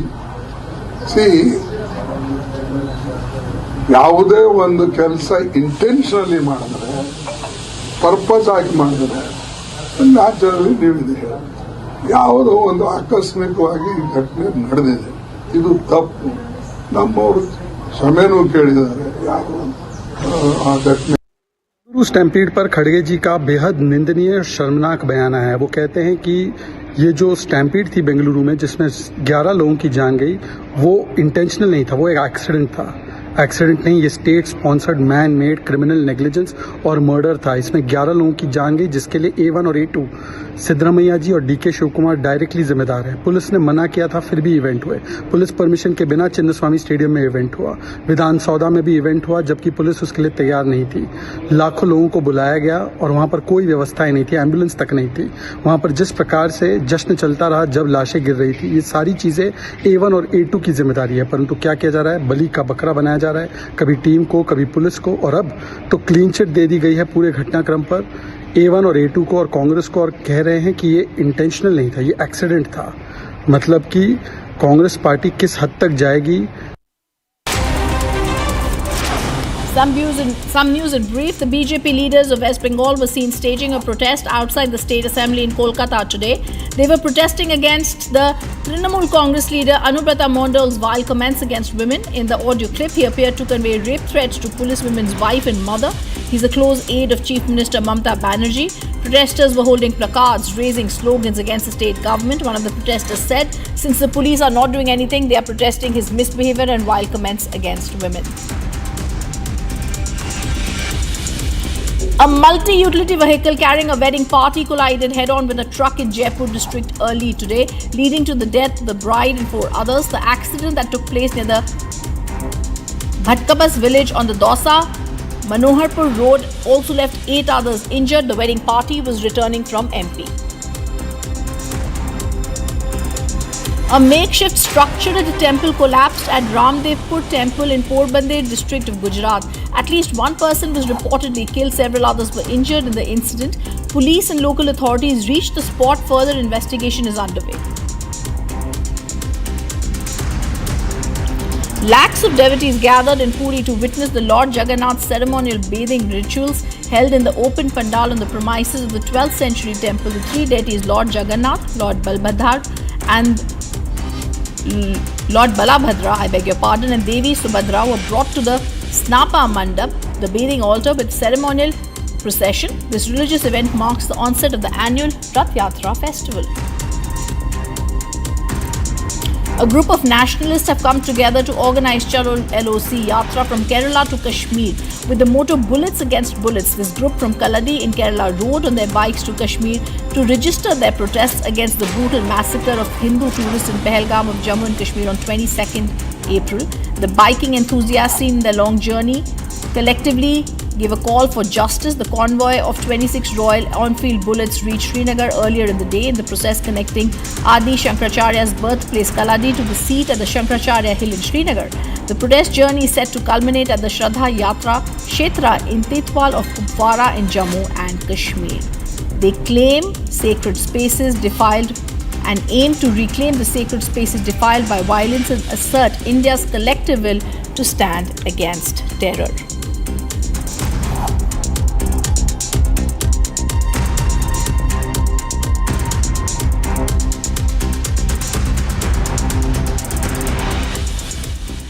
Viewers, hundreds of masked rioters unleashed chaos in the northern Irish town of Balminia today, marking the second night of violent disorder following a protest over an alleged sexual assault.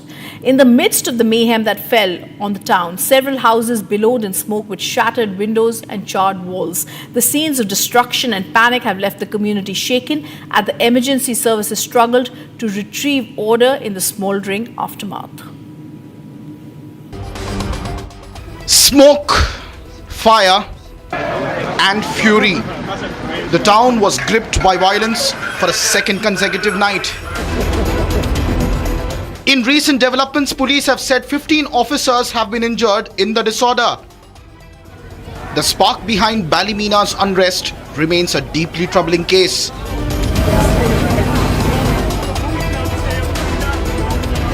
Where two teenage boys accused of sexually assaulting a teenage girl in the heart of the country antrim. The outrage is mostly hauled over by the core pin of the accused being Romanian migrants, adding fuel to the existing angst against illegal immigration rising in Ireland.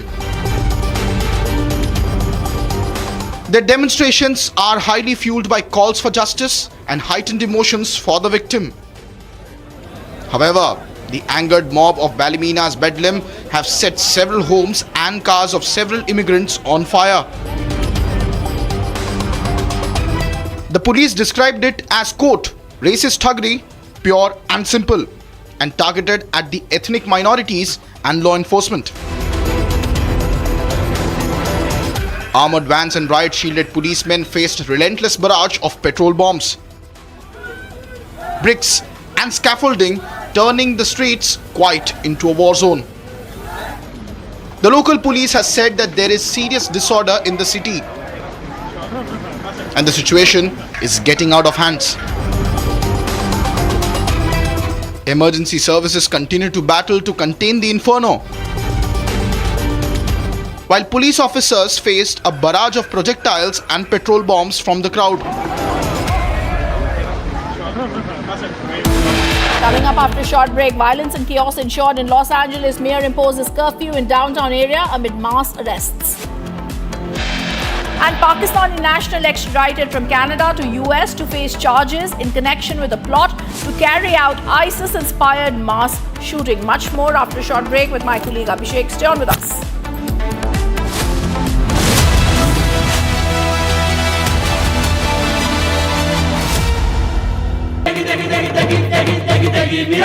MDH की देगी मीरज, देगी मिर्च का तड़का, अंग अंग फड़का। MDH की देगी मीरज। विमल में गुलिस्तां की ये कुछ लजीज फरिश्ते जब साथ घुले तो जी ललचाए और दिल कहे कि स्वाद की इस जुबां में खुद को ऐसा डुबाऊं कि निकल ना पाऊं। विमल की जुबान कुछ है ही ऐसी, मानते हैं ना? विमल, बोलो जुबा Kesari. Can I take that to General Bakshi? General Bakshi, a lot of you were interested in this, picking up as we are sharing details of the story. Imagine, sir, 1,803 containers of dangerous, hazardous, inflammable, potentially explosive building material, right? Shipping companies' estimate says there are only 1,754. The difference is 49 containers of this kind of material smuggled into India, suppose, or unaccounted for. What would be the implications? Arnab, on the face of it, this... you are absolutely right. On the face of it, this is a very worrying incident. And I do not think we can take things just at the face value. So much of hazardous material, hazmat, on one ship, nitrocellulose. From my knowledge, military knowledge, nitrocellulose is one of the key components of explosives. You know, and who were the consignees? If it is coming to Nhava Sheva port, imagine this happening in the port, Arnab. One of the greatest, terror on the high seas. The nightmare scenario is that a ship with such hazmat material comes inside the port and somebody lets it off. You can imagine the kind of, it's a time bomb, you know, which is being driven into your port. And the other, very dangerous thing is that if they try and use a ship to ram, if it is carrying such hazardous, cargo, such hazardous material, nitrocellulose, my God, then bunker oil. You can't ask for a better cocktail to set a whole harbor on fire. Would it be normal with this kind of hazardous material, these thousands and thousands of tons of very hazardous material, dangerous material to go to the Nhava Sheva post? And why is there also not clarity as to who was supposed to receive all this? No, Arnab, sometimes back there was a huge worry about ammonium nitrate, which is shipped into India and is used as fertilizer, right? And there was great worry that that is also the material that goes to make IEDs, improvised explosive devices, which are being used in a very massive way by the Maoists, by the Naxals, by other terrorist organizations. And there was a great amount of concern, but then...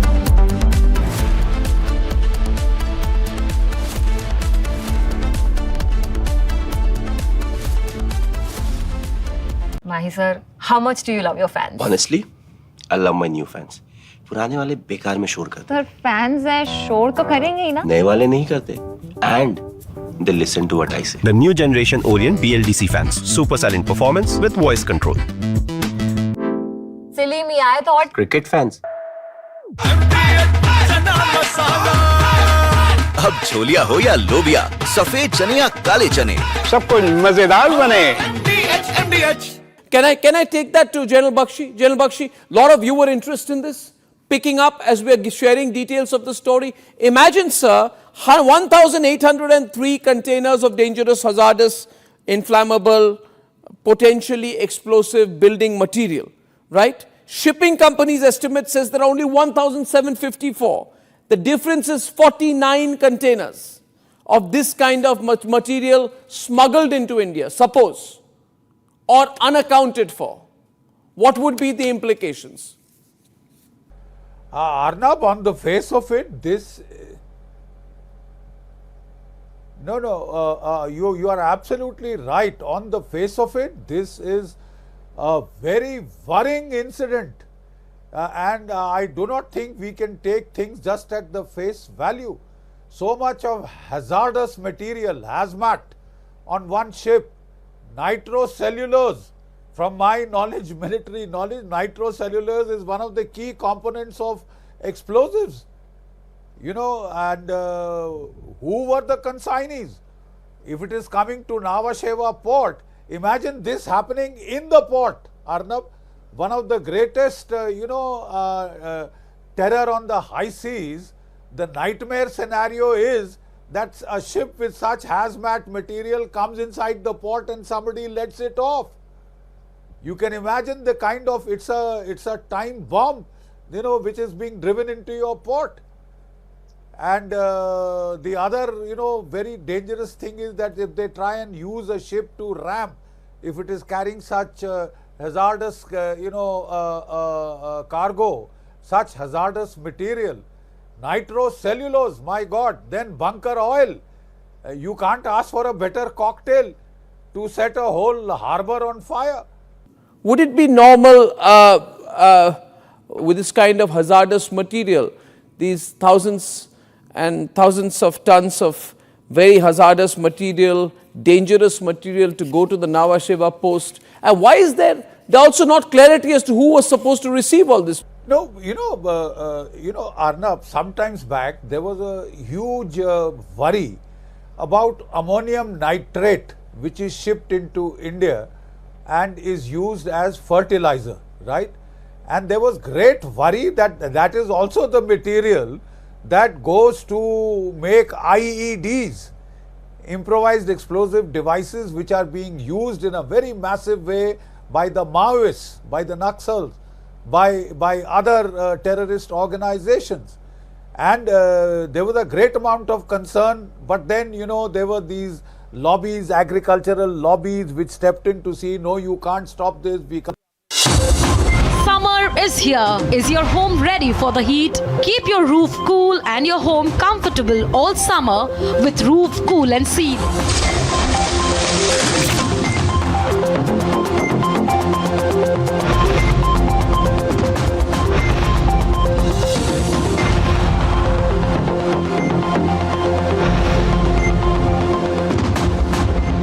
पसीना मत बहाओ, Berger roof cool and seal लगाओ।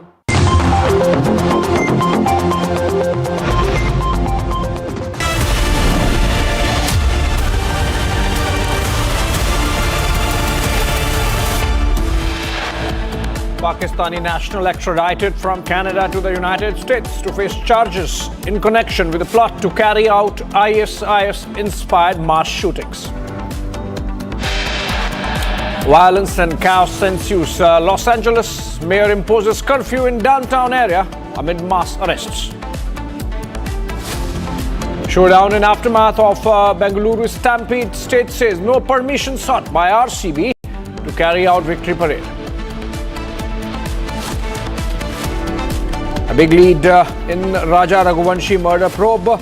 Sources have informed that Sonam has confessed to killing her husband Raja. And twist in the Musk-Trump feud, Elon now issues apology, says tweets went too far. The consumer safety debate back in focus. Cockroach found in patient's food in Noida hospital. Lizard found in the ice cream of one in Ludhiana.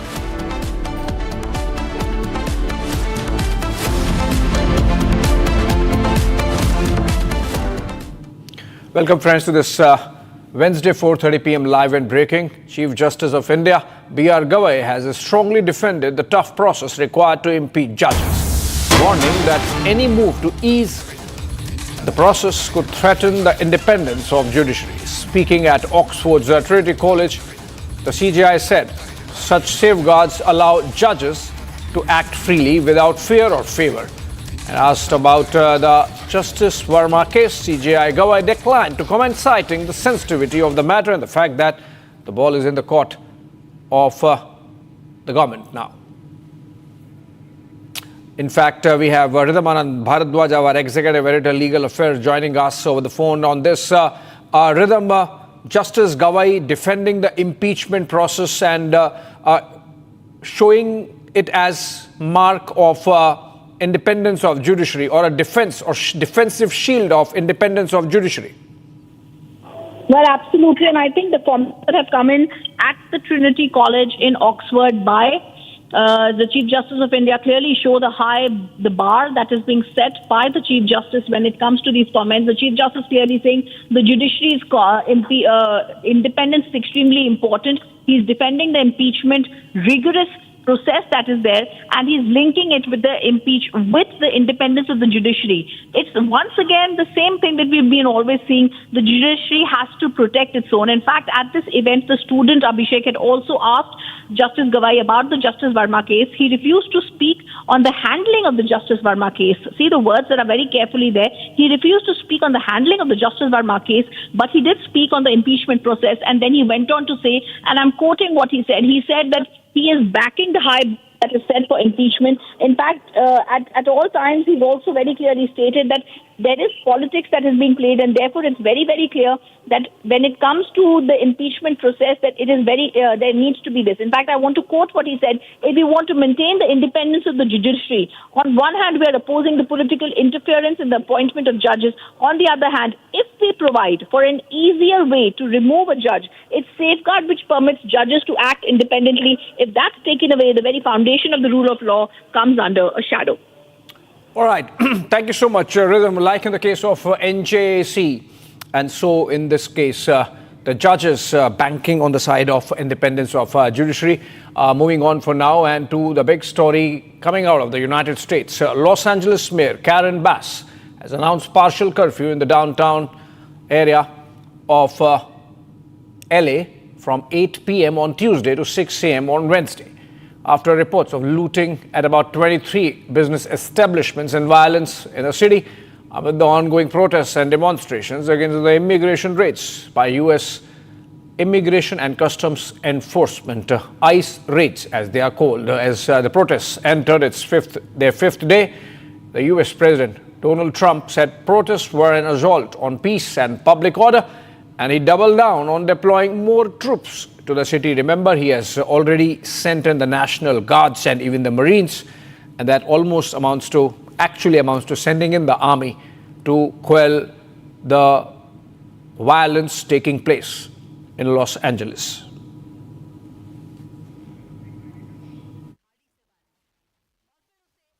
Within the span of a few decades, Los Angeles has gone from being one of the cleanest, safest, and most beautiful cities on earth to being a trash heap with entire neighborhoods under the control of transnational gangs and criminal networks. It's horrible what's happened so quickly.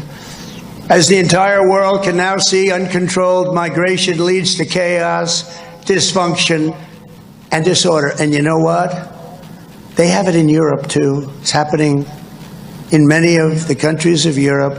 They don't like it when I say it, but I'll say it loudly and clearly. They better do something before it's too late.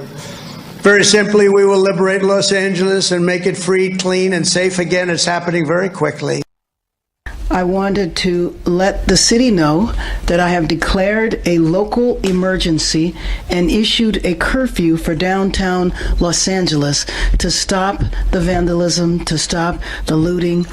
Many businesses have now been affected by or vandalized. Last night, there were 23 businesses that were looted, and I think that if you drive through downtown LA, the graffiti is everywhere and has caused significant damages to businesses and a number of properties. Well, staying on this amid the ongoing protests in Los Angeles over mass immigration arrests, President Donald Trump has said he may invoke the Insurrection Act. He cited concerns about escalating violence and potential insurrection, despite objections from California Governor Gavin Newsom.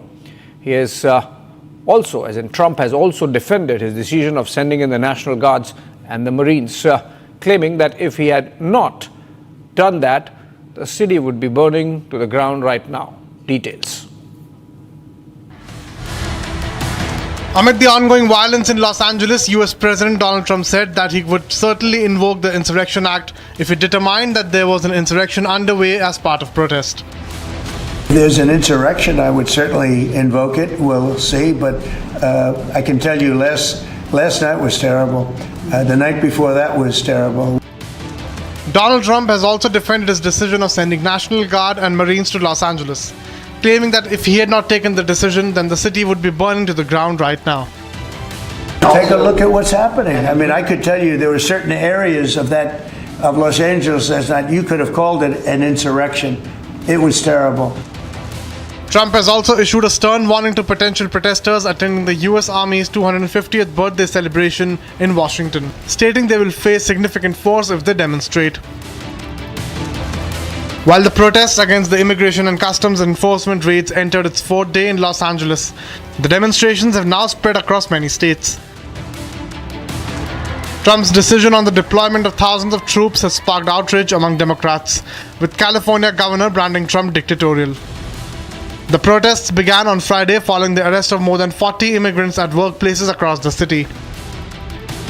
The crowds gathered in several parts of Los Angeles, outraged by the federal immigration sweeps and arrest of labor leader. Protesters have blocked streets, linked arms outside detention centers, and waved Mexican flags in defiance of Trump's policies. All right, these are more pictures from the demonstrations taking place against the deployment of the National Guard and the Marines, essentially because the Trump administration, through its immigration and customs enforcement, was taking out what they call illegals, those immigrants who have come into United States unlawfully and continue to strain the resources of the country. Trump's major election campaign was to get all those illegals out and to resist those raids, to pick them up. Protests have broken out in essentially a Democrat territory. Remember, California, of which Los Angeles is the main city, that's where the protests are happening, dominated by Democrats who do not want the federal forces to be carrying out this enforcement. Essentially, it's turning into a Democrats versus Republicans and Governor Gavin Newsom versus President Donald Trump. And that's in fact our debate in the evening. Join in at 9 p.m. where Arnab Goswami picks up this federal fight going on in the United States. Moving on for now, but still something which affects United States' relationship with terrorism through terror proxy Pakistan. Pakistani terrorists, one Pakistani terrorist was extradited from Canada to the United States to face federal terrorism charges after allegedly plotting a mass shooting at a Jewish center in Brooklyn in support of Islamic State. Mohammad Shahzeb Khan, alias Shahzeb Jadoon, was arrested near the US-Canada border last year in the month of September and arrived in New York earlier this week. According to the Department of Justice, Khan aimed to carry out a deadly assault using AR-style rifles and knives, telling undercover operatives he wanted to kill as many Jewish civilians as possible.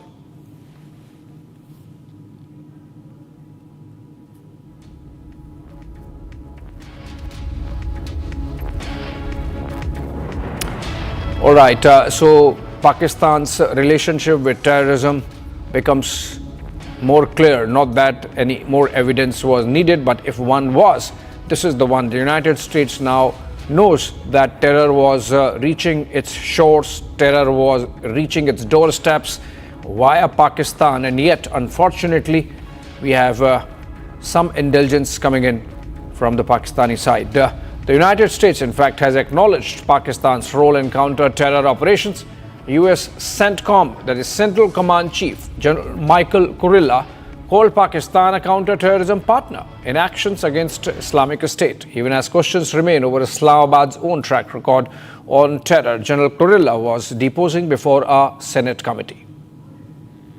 And trying to do external plots globally to include against the homeland. Right now, what we saw is the Taliban in going after ISIS-K, they hate each other, pushed a lot of them into the tribal areas on the Afghan-Pakistan border. Through a phenomenal partnership with Pakistan, they have gone after ISIS Khorasan, killing dozens of them.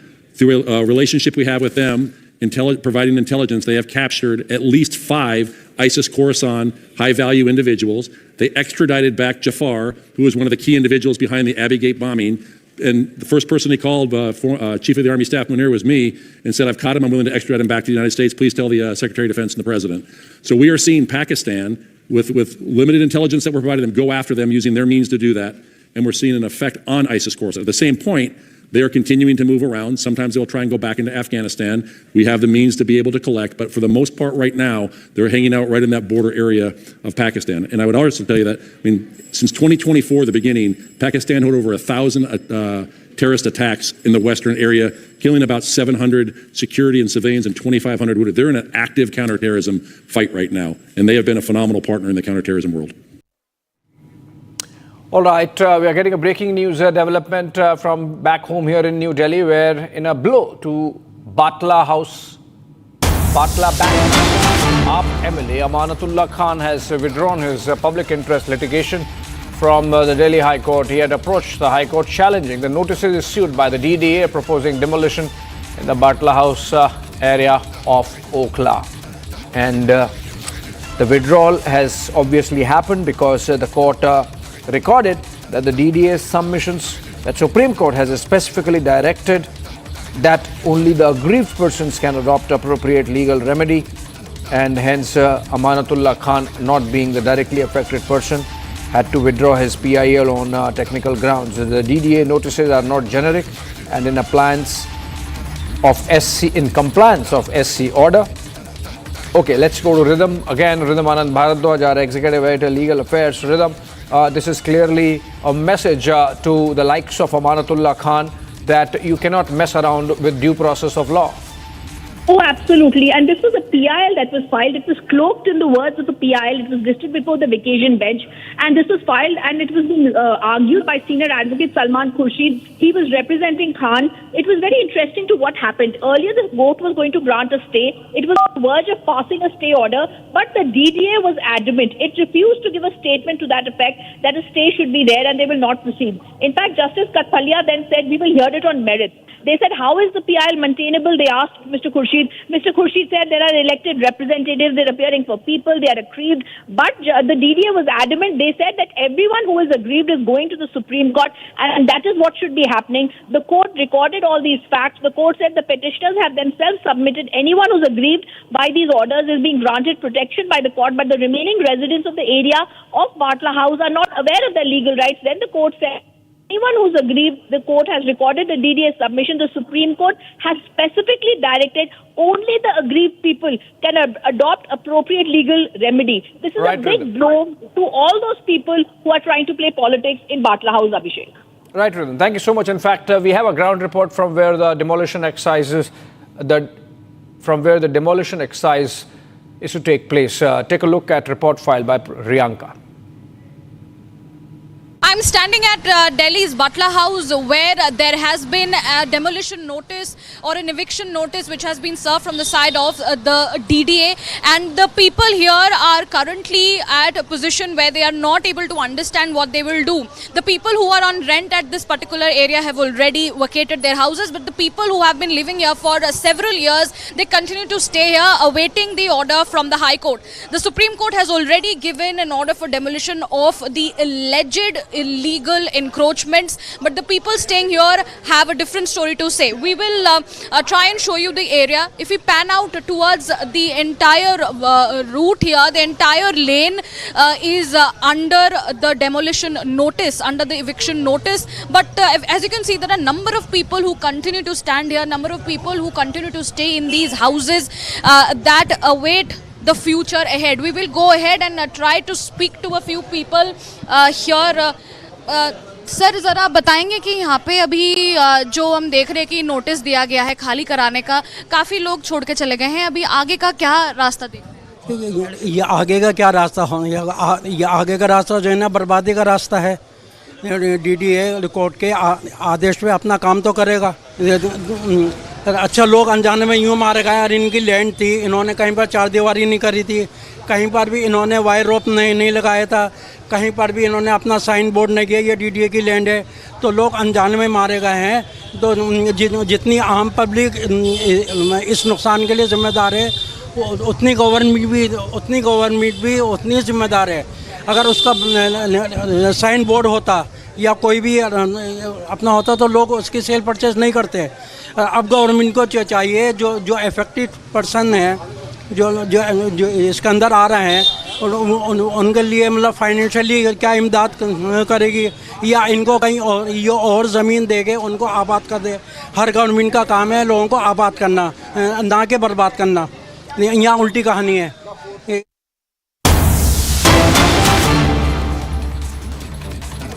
মাঝখানে border লাইনে এই রকম পরিস্থিতি। তুমি দেখো পুলিশকে কাঁদানে gas বারবার sell ফাটাতে হচ্ছে এবং কোনোভাবেই নিয়ন্ত্রণে আনা যাচ্ছে না পরিস্থিতি। এই মুহূর্তে সেই ছবি তুমি দেখতে পাচ্ছ। ফলে কলকাতা পৌর সংস্থা কেন্দ্র, এই দেখো এই 140 নম্বর ওয়ার্ড কলকাতা পুরসভার দাউ দাউ করে বাইক জ্বলছে। All right, these are pictures coming in from West Bengal, where violence seems to have erupted, and these are live pictures coming in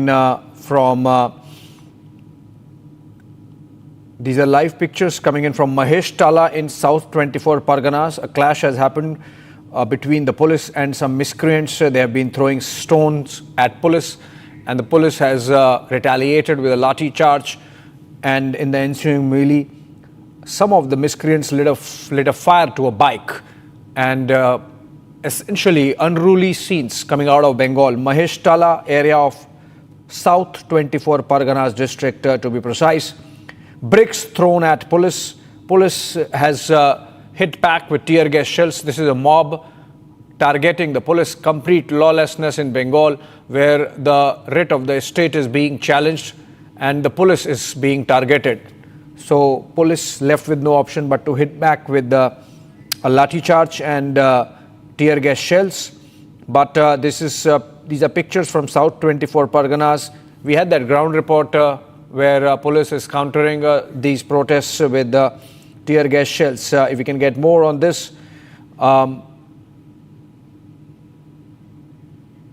These are pictures from Bengal, from South 24 Parganas. And we are getting you more details about what has happened. This is, I'm told Kishala in fact joins us for more details from our Bangla newsroom in Kolkata. Kishala, over to you. What are these pictures about? Who are these protesters and why are they targeting the police? Well, these are exactly not protesters. These are miscreants who are creating a havoc in South 24 Pargana in Mahesh Tala.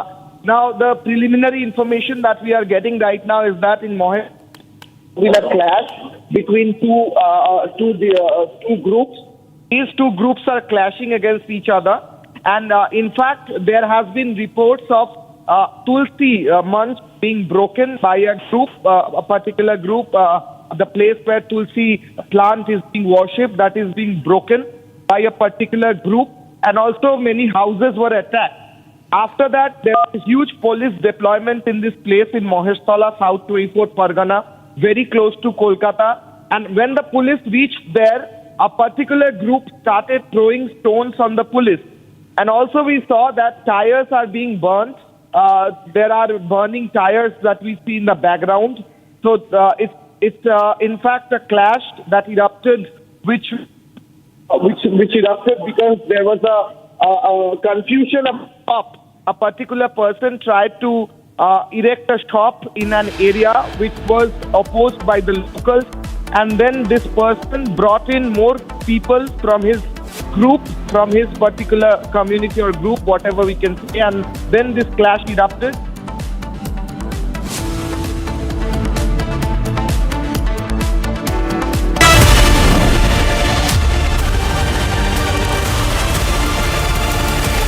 विमल में गुलिस्तां की ये कुछ लजीज फरिश्ते जब साथ घुले तो जी ललचाए और दिल कहे कि स्वाद की इस जुबां में खुद को ऐसा डुबाऊं कि निकल ना पाऊं। विमल की जुबान कुछ है ही ऐसी, मानते हैं ना? विमल, बोलो जुबां केसरी। आधे बाउल दही में 4 चम्मच MDH चटनी पुदीना मसाला डाला, स्टर करो, पुदीना चटनी तैयार। MDH चटनी पुदीना मसाला। Can I take that to General Bakshi? General Bakshi, a lot of you were interested in this, picking up as we are sharing details of the story. Imagine, sir, 1,803 containers of dangerous hazardous inflammable, potentially explosive building material, right? Shipping companies' estimate says there are only 1,754. The difference is 49 containers of this kind of material smuggled into India, suppose, or unaccounted for. What would be the implications? Arnab, on the face of it, this... you are absolutely right. On the face of it, this is a very worrying incident. And I do not think we can take things just at the face value. So much of hazardous material, hazmat, on one ship, nitrocellulose. From my knowledge, military knowledge, nitrocellulose is one of the key components of explosives. And who were the consignees? If it is coming to Nhava Sheva port, imagine this happening in the port, Arnab. One of the greatest, terror on the high seas, the nightmare scenario is that a ship with such hazmat material comes inside the port and somebody lets it off. You can imagine the kind of, it's a time bomb, which is being driven into your port. And the other, very dangerous thing is that if they try and use a ship to ram, if it is carrying such hazardous, cargo, such hazardous material, nitrocellulose, my God, then bunker oil. You can't ask for a better cocktail to set a whole harbor on fire. Would it be normal with this kind of hazardous material, these thousands and thousands of tons of very hazardous material, dangerous material to go to the Nhava Sheva post? And why is there also not clarity as to who was supposed to receive all this? No, Arnab, sometimes back there was a huge worry about ammonium nitrate, which is shipped into India and is used as fertilizer, right? And there was great worry that that is also the material that goes to make IEDs, improvised explosive devices, which are being used in a very massive way by the Maoists, by the Naxals, by other terrorist organizations. And there was a great amount of concern, but then, there were these lobbies, agricultural lobbies, which stepped in to see, no, you can't stop this, we can't raise the price of...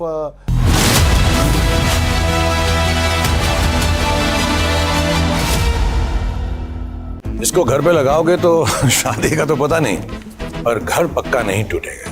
Rungta नहीं तो घर strong नहीं। Rungta steel TMT बार एकदम solid. पहाड़ों में hiking ship भी बन सकती है। ये है सीक्रेट रेसिपी MDH का जीरा सिप जल जीरा मसाला।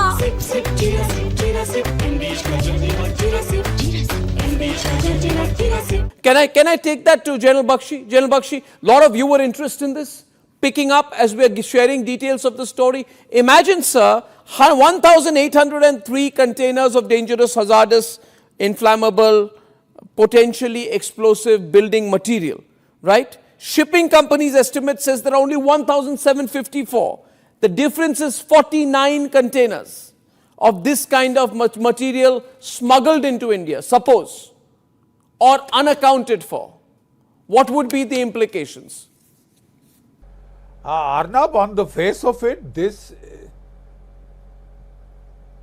you are absolutely right. On the face of it, this is a very worrying incident. And I do not think we can take things just at the face value. So much of hazardous material, hazmat, on one ship, nitrocellulose. From my knowledge, military knowledge, nitrocellulose is one of the key components of explosives. And who were the consignees? If it is coming to Nhava Sheva port, imagine this happening in the port, Arnab. One of the greatest, terror on the high seas, the nightmare scenario is that a ship with such hazmat material comes inside the port and somebody lets it off. You can imagine the kind of, it's a time bomb, which is being driven into your port. And the other, very dangerous thing is that if they try and use a ship to ram, if it is carrying such hazardous,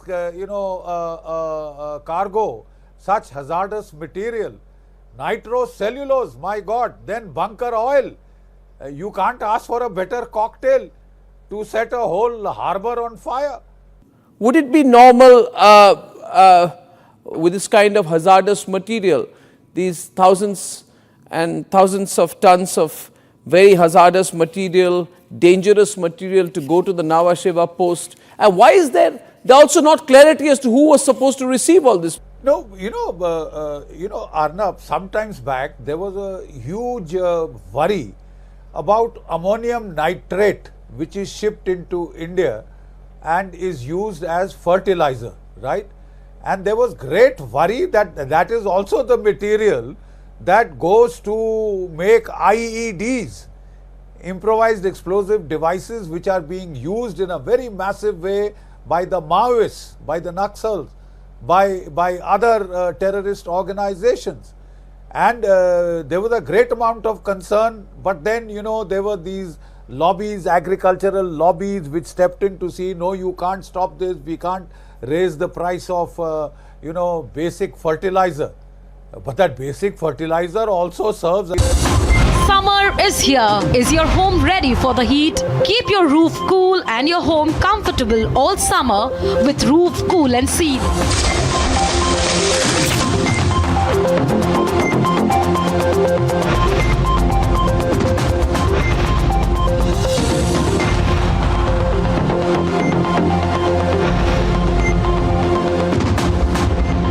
पसीना मत बहाओ, Berger roof cool and seal लगाओ।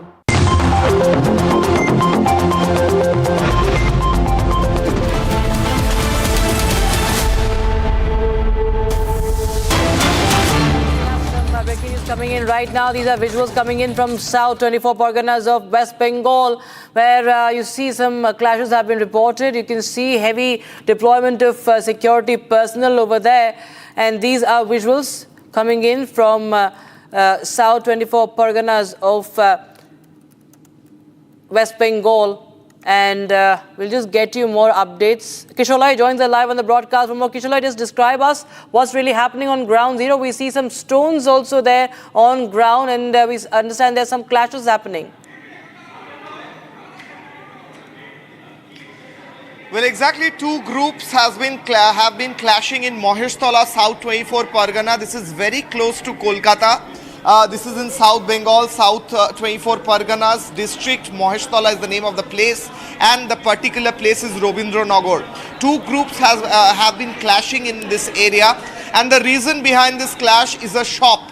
The dispute started about one shop of one individual who tried to establish one shop, and then this dispute started. We have seen that several houses were attacked, and Tulsi, in Bengali we call them Tulsi Moncho. In English I can describe it as a place where Tulsi plants are being worshipped. Those places were destroyed also, reportedly, allegedly.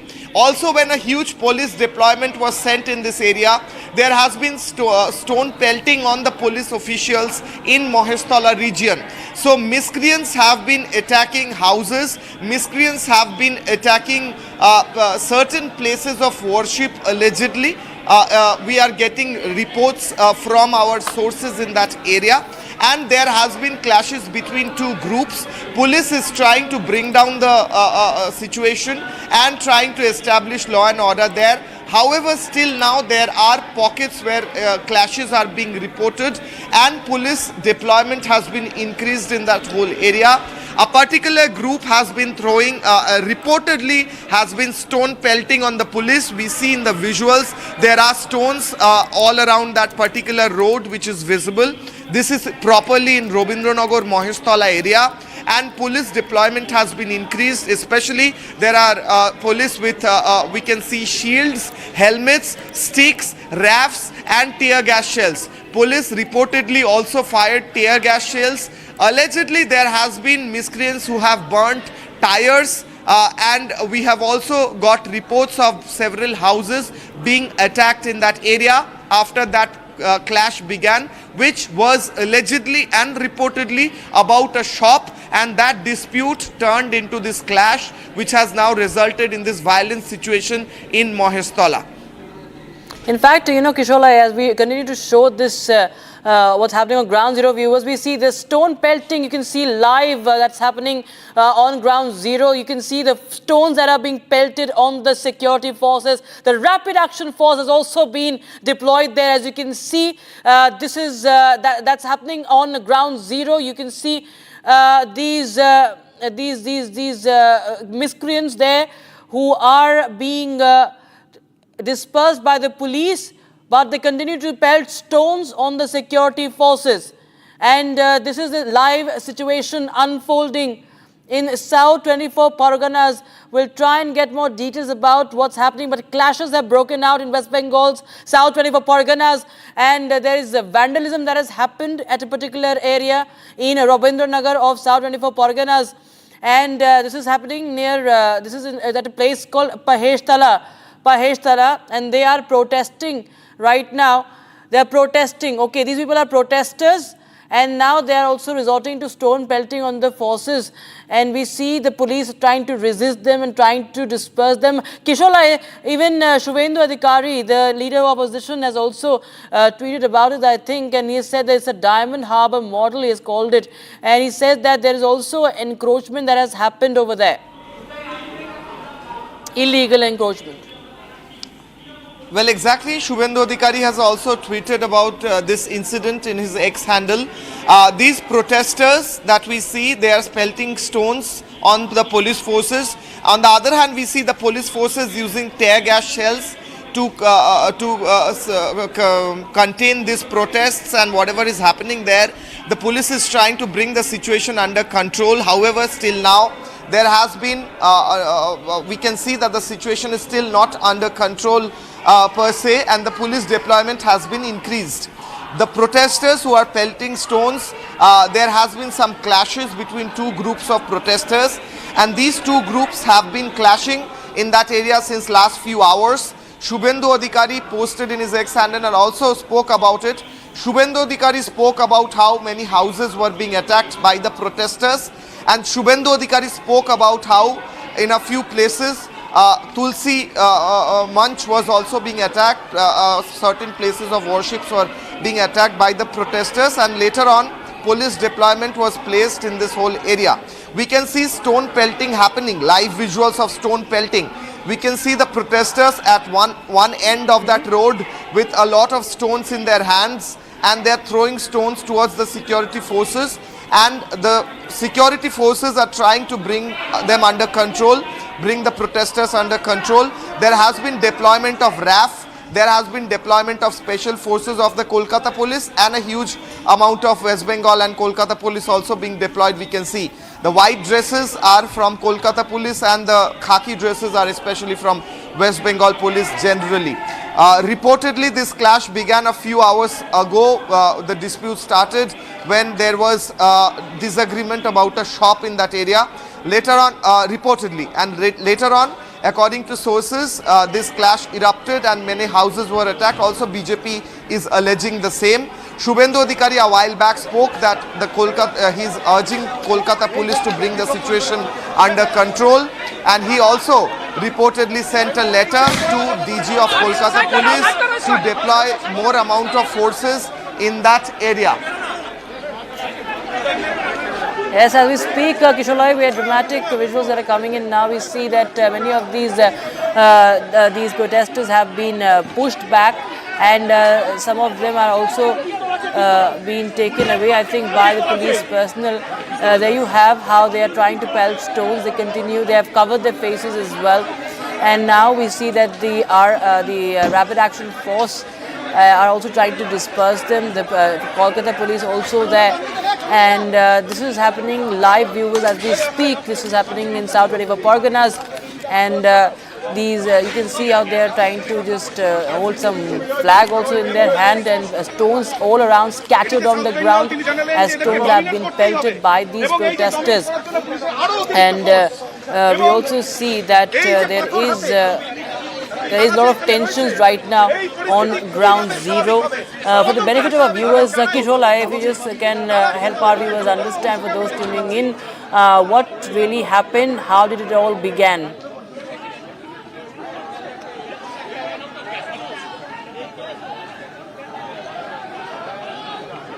When there was a dispute about a shop of an individual, reportedly, according to the sources, local sources. And after that, there was a clash between two groups of protesters. And in the beginning, that group was small. There were not many people in those groups, in those two groups of protesters. Allegedly, later on, more people were brought in by these groups, and the clashes increased, the area of the clash increased, and the intensity increased according to sources. The protesters started, according to the BJP and also according to local sources, a section of the protesters started attacking the houses, local houses, started torching vehicles, motorbikes, and a few cars as well, according to the locals. And also in the visuals, we can see certain motorbikes, motorcycles are being torched, and also tires are being burnt. And huge police force was brought in later to contain this crowd, to contain these protesters. We can see special forces of Kolkata police, we can see RAF, we can see special forces being used to fire tear gas shells in order to bring this crowd under control, the group of protesters under control. And now we can see the protesters are at one end of the road pelting stones on the police forces. We are also having some preliminary information about a few people being injured, maybe on the both sides. More information will unfold later. But right now we see houses allegedly being attacked and motorbikes allegedly being burnt, torched. We can see visuals of stones all over the road and some fire and arson here and there. And also we can see that these protesters, a group of these protesters, are at one end of this lane. We can see a narrow lane and they are on one end, some of them throwing stones towards the police forces. So after the clashes erupted between these two groups of protesters, the situation became very intense. Additional deployment of police force is being sent. Shubhendu Adhikari, the leader of opposition, has also urged the Kolkata police to bring the situation under control. He has also sent a letter, according to sources. Also, he has told us the same. He has sent a letter to the DG about bringing the situation under control. And BJP is alleging that police is not doing enough to bring the situation under control. Right. Right, Kishore, as we speak, viewers, these are live visuals coming in from South 24 Parganas of West Bengal, where the clashes continue, and we see that the security personnel are also right now facing the protesters. And we have our reporter on ground zero also from our Bangla. We can just take a dip into the live situation right now as we show you what's happening in South 24 Parganas. একদিকে কলকাতা পুরসভার word, অন্যদিকে মহেশতলা পুরসভা, দুটো পুরসভার border line. সেখানে যে পরিস্থিতি হয়ে রয়েছে, কোনোভাবেই নিয়ন্ত্রণে আনা যাচ্ছে না। পুলিশ দফায় দফায় কাঁদানে গ্যাসের সেল ফাটাচ্ছে, বারবার এখান থেকে বলা হচ্ছে, কিন্তু পাথরবাজি বা পাথর সেটা বন্ধ হচ্ছে না। Our reporters are reporting live. They are saying that the police is trying to bring the situation under control, but they are not able to do so. The situation has become very intense, and the protesters are trying to attack and break houses and structures nearby, and also bikes are being torched. This is what our reporter Anupam, who is there reporting live from this area, is speaking right now in Bengali. He is reporting in Bengali, and he is saying that the police is trying to bring the situation under control, but they are unable to do so. The situation is still not under control. The protesters are still pelting stones, and that's our reporter Anupam. He is trying to show the situation. We can also see one person waving a white flag. I don't know what that exactly signifies, but yeah, we can see people in these lanes. We can see protesters in these lanes, and also we can see that there are very significantly, this group has been pelting, these protesters are pelting stones on the police personnel. The police is showing restraint. They are just using the tear gas shells till now. We can see that glass bottles and stones are being pelted. They are all over the road. We can see these are being scattered, and also the protesters have tied handkerchief around their face, pieces of clothes around their face so that they cannot be recognized. We can see police personnel taking stock of the situation in these lanes. The shops are closed. All these shops in that area are closed. Situation very tense, in fact. And also we are getting reports that stones are being pelted from houses, from the windows of these houses around. Police forces are trying to see who are exactly pelting stones from inside those houses. Groups of protesters, also police is trying to talk to them and bring peace in that area. Yes, sir. Very intense situation, in fact, and police is talking to the miscreants. Yes. Protesters are being. The police is trying to bring these protesters into a conversation so that peace can be established. But we see that the protesters are very agitated, very clearly agitated, and also pelting stones.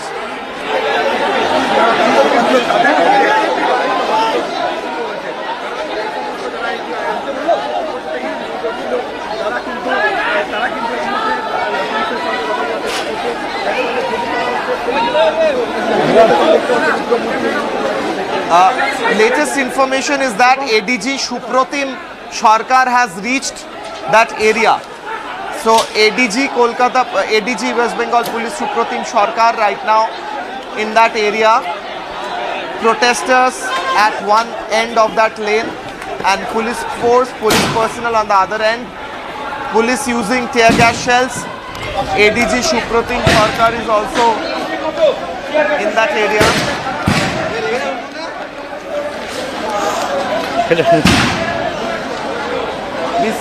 Side, yeah. Anupam, our reporter, reporting from that area. I don't know if we see.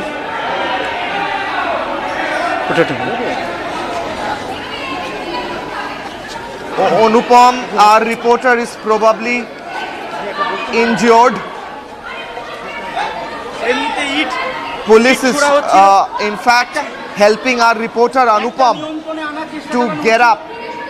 He fell down. Police কথা বলছিল, যারা ওখান থেকে ইট ছুটছিল তাদের সাথে police কথা বলছিল, কিন্তু হঠাৎ এই কথা বলার মাঝখানে আবার ইট ছোড়া হয় এবং একটা ইট এর মুখে এসে ইট আই লাগলো। Stones are being thrown. The miscreants are throwing stones. And our reporter Anupam, Republic Network's reporter Anupam got injured when one of these protesters threw a stone on him, and the police helped him to get up. He almost fell down, and a huge stone hit our reporter Anupam. So a very intense situation and a very fragile situation there. Reporter Anupam, and that stone, our reporter Anupam is also showing that piece of brick. This is the piece of brick that আমরা অনেকটাই police যেহেতু movement করছিল, এগিয়ে যাচ্ছিল, আমরাও এগিয়ে যাচ্ছিলাম, কিন্তু এইটা এসে ঠিক এই জায়গায় তুমি দেখতে পাচ্ছ যে এই জায়গায় ঠিক লাগে এই আদলা ইটটা ছুড়া হয়। এই আদলায় পুলিশ চেষ্টা করছিল আলোচনার মাধ্যমে নিয়ন্ত্রণে আনার, He's showing right now the police was trying to bring the situation under control by conversing with these protesters, but then a huge stone came and fell on our reporter. Massive chaos, very intense situation. লক্ষ্য করে ছোড়া হয়, আমরা পালানোর চেষ্টা করছিলাম কারণ এত ইট আসছে কোনোভাবে দাঁড়ানো যাচ্ছিল না। পুলিশ বারবার আমাদেরকে বলছে আপনারা হেলমেট ব্যবহার করুন, কিন্তু পরিস্থিতি নেই এই মুহূর্তে হেলমেট ব্যবহার। এই যে reporter also, এই মুহূর্তে তুমি দেখতে we see protesters on these houses, on the roofs of these houses. So some of these protesters are using the roofs of these houses to pelt stones. এবং Very intense situation. More forces are being deployed. Our reporter injured with after being hit by a huge brick. Republic is reporting from ground zero. Republic is reporting just from the ground zero where these clashes among two groups of protesters are happening.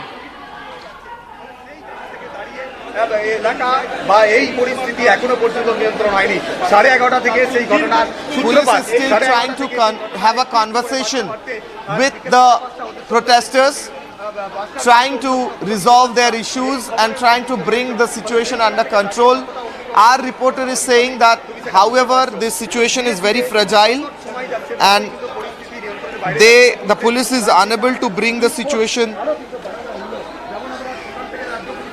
under control. A huge brick hit our reporter Anupam and he's injured, but still he is reporting live from that spot. Republic Network is reporting from ground zero. Very intense situation. Bikes are being burnt down. We see houses are being attacked allegedly. Special forces of Kolkata police are being deployed. Police is using tear gas shells. More police deployment are being sent. ADG Supratim Sarkar is right now in that area. And two groups of protesters who clashed are now, the police is trying to talk to them and bring the situation under control. So this is the live situation right now. Back to the studio. It's a situation that is flaring up, and Republic Bangla reporter injured in the stone pelting there. You can see the heavy presence of security personnel, the Kolkata police, West Bengal police, and also the rapid action force there. Situation was in fact moving out of control, and we see that the protesters are now talking, the security personnel are trying to speak and in fact trying to resolve the situation right now on ground zero as two groups clashed in South 24 Parganas, and now on camera we see how protesters continue to pelt stones on the security personnel, on the police, on the rapid action force who are trying to disperse them as they were flaring up the tensions. They were stoking the tensions in this area, because you can see all the shops around have also been shut down. Stones were pelted, as Kishola was saying, from up in those terraces as well. There were stones being pelted from the terraces above of the surrounding buildings, and now the cops have also tried to disperse the forces. The miscreants, those on ground, the protesters have also torched the bikes and other vehicles as well. And right now, tensions flaring up in South 24 Parganas of West Bengal as clashes continue to erupt between two groups. And now our reporter Anupam, who is reporting as we speak live from ground zero, also injured. He's also injured in the stone pelting, and we'll just try and get some understanding of what Anupam is telling us, because he is tracking each and every development. We are seeing that there is some engagement between protesters, and we see some slogans still being raised by the protesters, but some of them are speaking to the security personnel.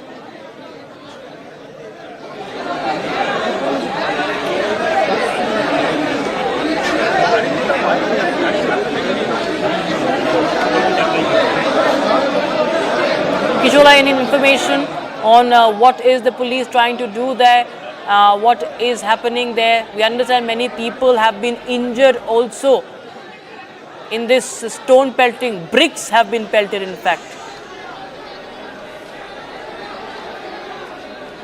Exactly. Well, I'll just remind our viewers about what exactly happened according to our reports. In the beginning, there was a dispute about a shop of an individual, which now, according to sources, now that turned into clash between two groups of protesters, and that group increased with time. These protesters also called in more protesters, and these two groups started clashing.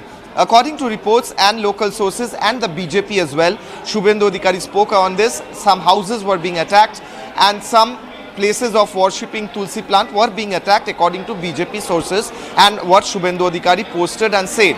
After that, huge police deployment was placed in that area. However, these two groups of protesters started clashing against each other, and also one of the groups of protesters started pelting stones and bricks and glass bottles on the police force. Now we see those visuals live, how these bricks are being thrown at the police forces.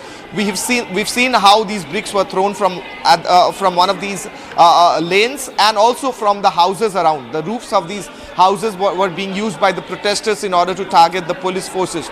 Our reporter Anupam was speaking. He was reporting live from Ground Zero. Republic Network's reporter was in Ground Zero in the middle of this intense situation, showing us live what is the situation there. A huge brick came and hit him. He was injured in that spot, and local police helped him to get up, and then he again started reporting in spite of that injury from Ground Zero. However, he showed us that huge brick that came and hit him. Now the police is trying to talk to the protesters, having a conversation.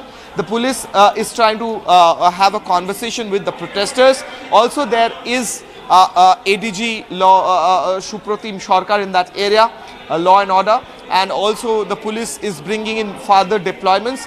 Our reporter is saying still now the situation is not under control. More action needs to be taken. The BJP is also alleging that the Kolkata police is not doing, or the West Bengal police is not doing enough in order to bring the situation under control. In fact, Shubhendu Adhikari posted and also gave us a bite that he requests and urges that the police should bring the situation under control in 1 hour. The BJP is going to protest about this incident in front of the West Bengal Assembly tomorrow throughout the day, and today we have seen Shubhendu Adhikari also already protested about this situation. We see live visuals of this blockade. At one hand the protesters standing, on the other hand huge police deployment, and right now police is trying to have a conversation and bring both of the groups of these protesters under control and calm the situation down. Yes, as we speak, viewers, we showed these live visuals coming in, tensions flaring up, and as we were speaking earlier about what Shubhendu Adhikari, the LOP, has said, Kishola, he's also alleged that what has happened is a stone's throw distance from Rabindra Nagar police station under the watch of the IC Mukul Mia and SDPO, and he said that the police simply could not block these people, the vandals, and this happened in the presence of police.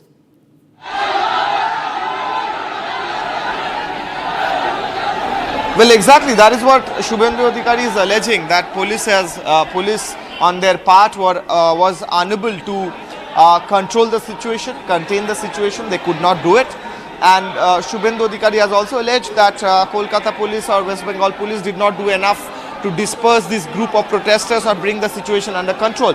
Now, the visuals which we saw a while back, we also saw bikes and bikes were being burnt, and that visual of Anupam being hurt by one huge stone that came and fell, hurt him. In fact, it hit him on the thighs and he fell down.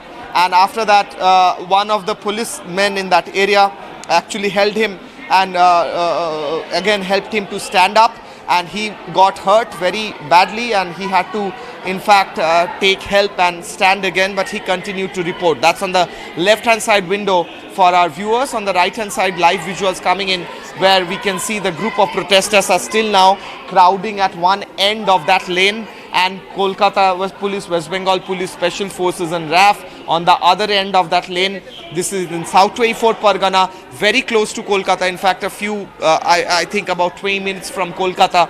And this is in Maheshtala. The area's name is Rabindranagar. The police station is also Rabindranagar. And this is what is happening live right now. Live visuals coming in.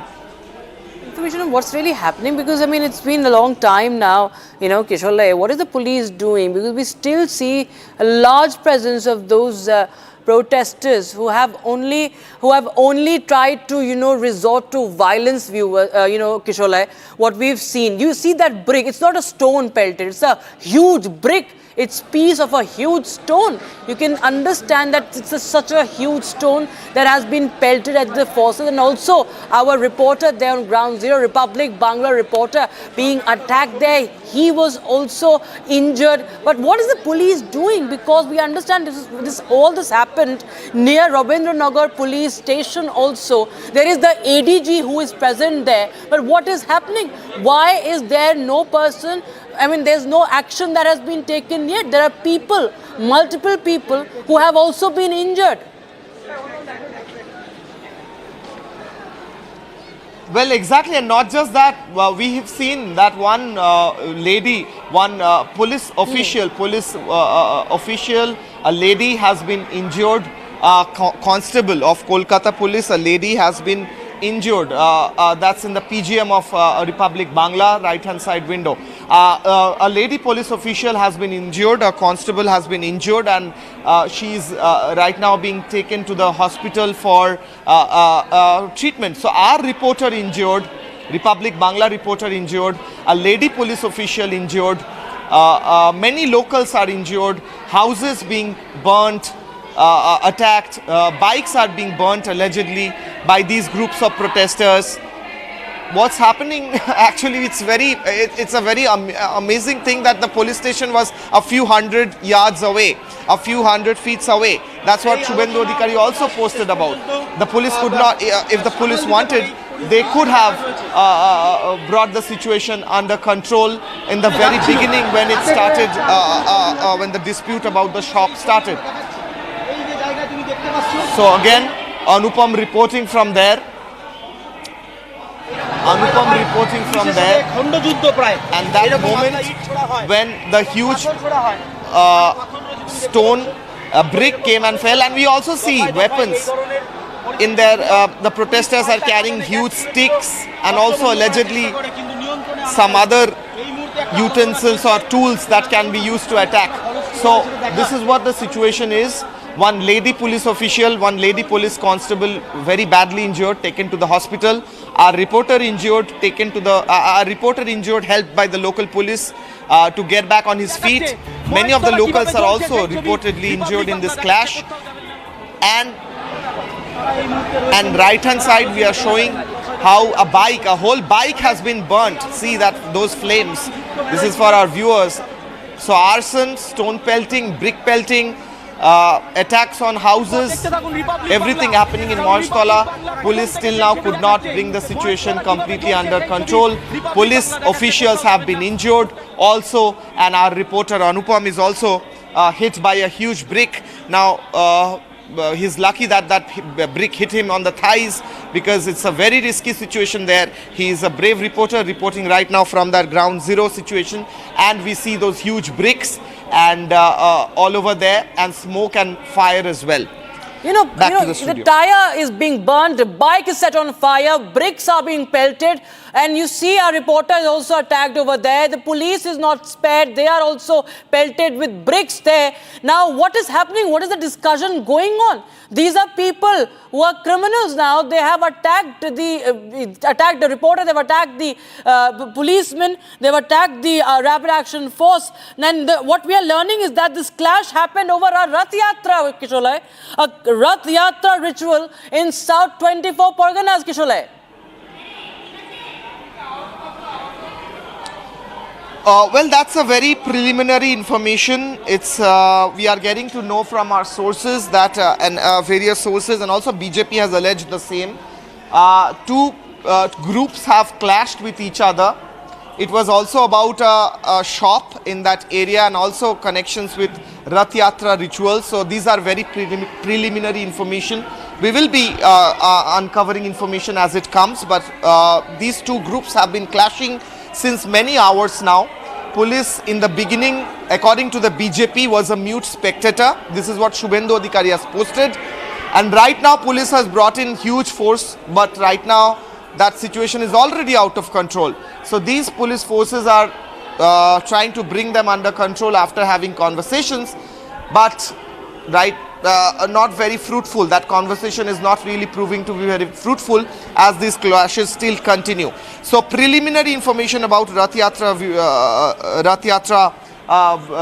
rituals, but also about a dispute regarding a shop that one person tried to start there, and our reporter very grievously injured at one hand. These three windows very clearly explain what is the situation there. Our reporter Anupam injured grievously with a huge brick that hit him. In the middle of the screen, we are showing in this window how these protesters are standing at one hand holding their ground, on the other hand, on the other end of that lane, a huge police force, and in the right hand side window, it's a very clear situation which is out of control. A bike, a huge arson, a bike is completely being burned down. We've also heard that some houses were attacked and also arson in few of the houses in that area. So this is what is happening right now, and our camera was targeted, our reporter was targeted. A few of these protesters also wanted us to not report from that area. That is why specifically our reporter was hit with a brick. Kishalai, I want to understand since when is this happening? Is this happening since morning? Because we understand this has been going on for hours now. And bricks have been pelted from the terrace, as you had pointed out. That means it's a fully planned, what has happened is a fully planned event. Well, exactly. That's what we are saying. It's happening since many hours now. In the very beginning, it's happening in fact a few hundred meters away from the Robindranagar police station, according to Shubhendu Adhikari. And when it began around 11 a.m. According to the sources, and it began due to one of the shops in that area, and also according to sources, rituals about Rath Yatra that was supposed to happen according to sources. Now all this happening since the morning, and the police was a mute spectator in the very beginning. We are getting to know from our sources, and also BJP is alleging that in the beginning, though reports reached, but the police did not do enough. And when these two groups of protesters clashed with each other and called more protesters in, and those groups swelled up, and then a huge clash broke out, then only the police could bring in more forces and try to contain this. But already the situation was out of control. Reporter injured, and we are being targeted. Our camera is being targeted because we are trying to show the truth, and we are trying to report from ground zero. That is what we are trying to do. That's why the protesters, so-called protesters,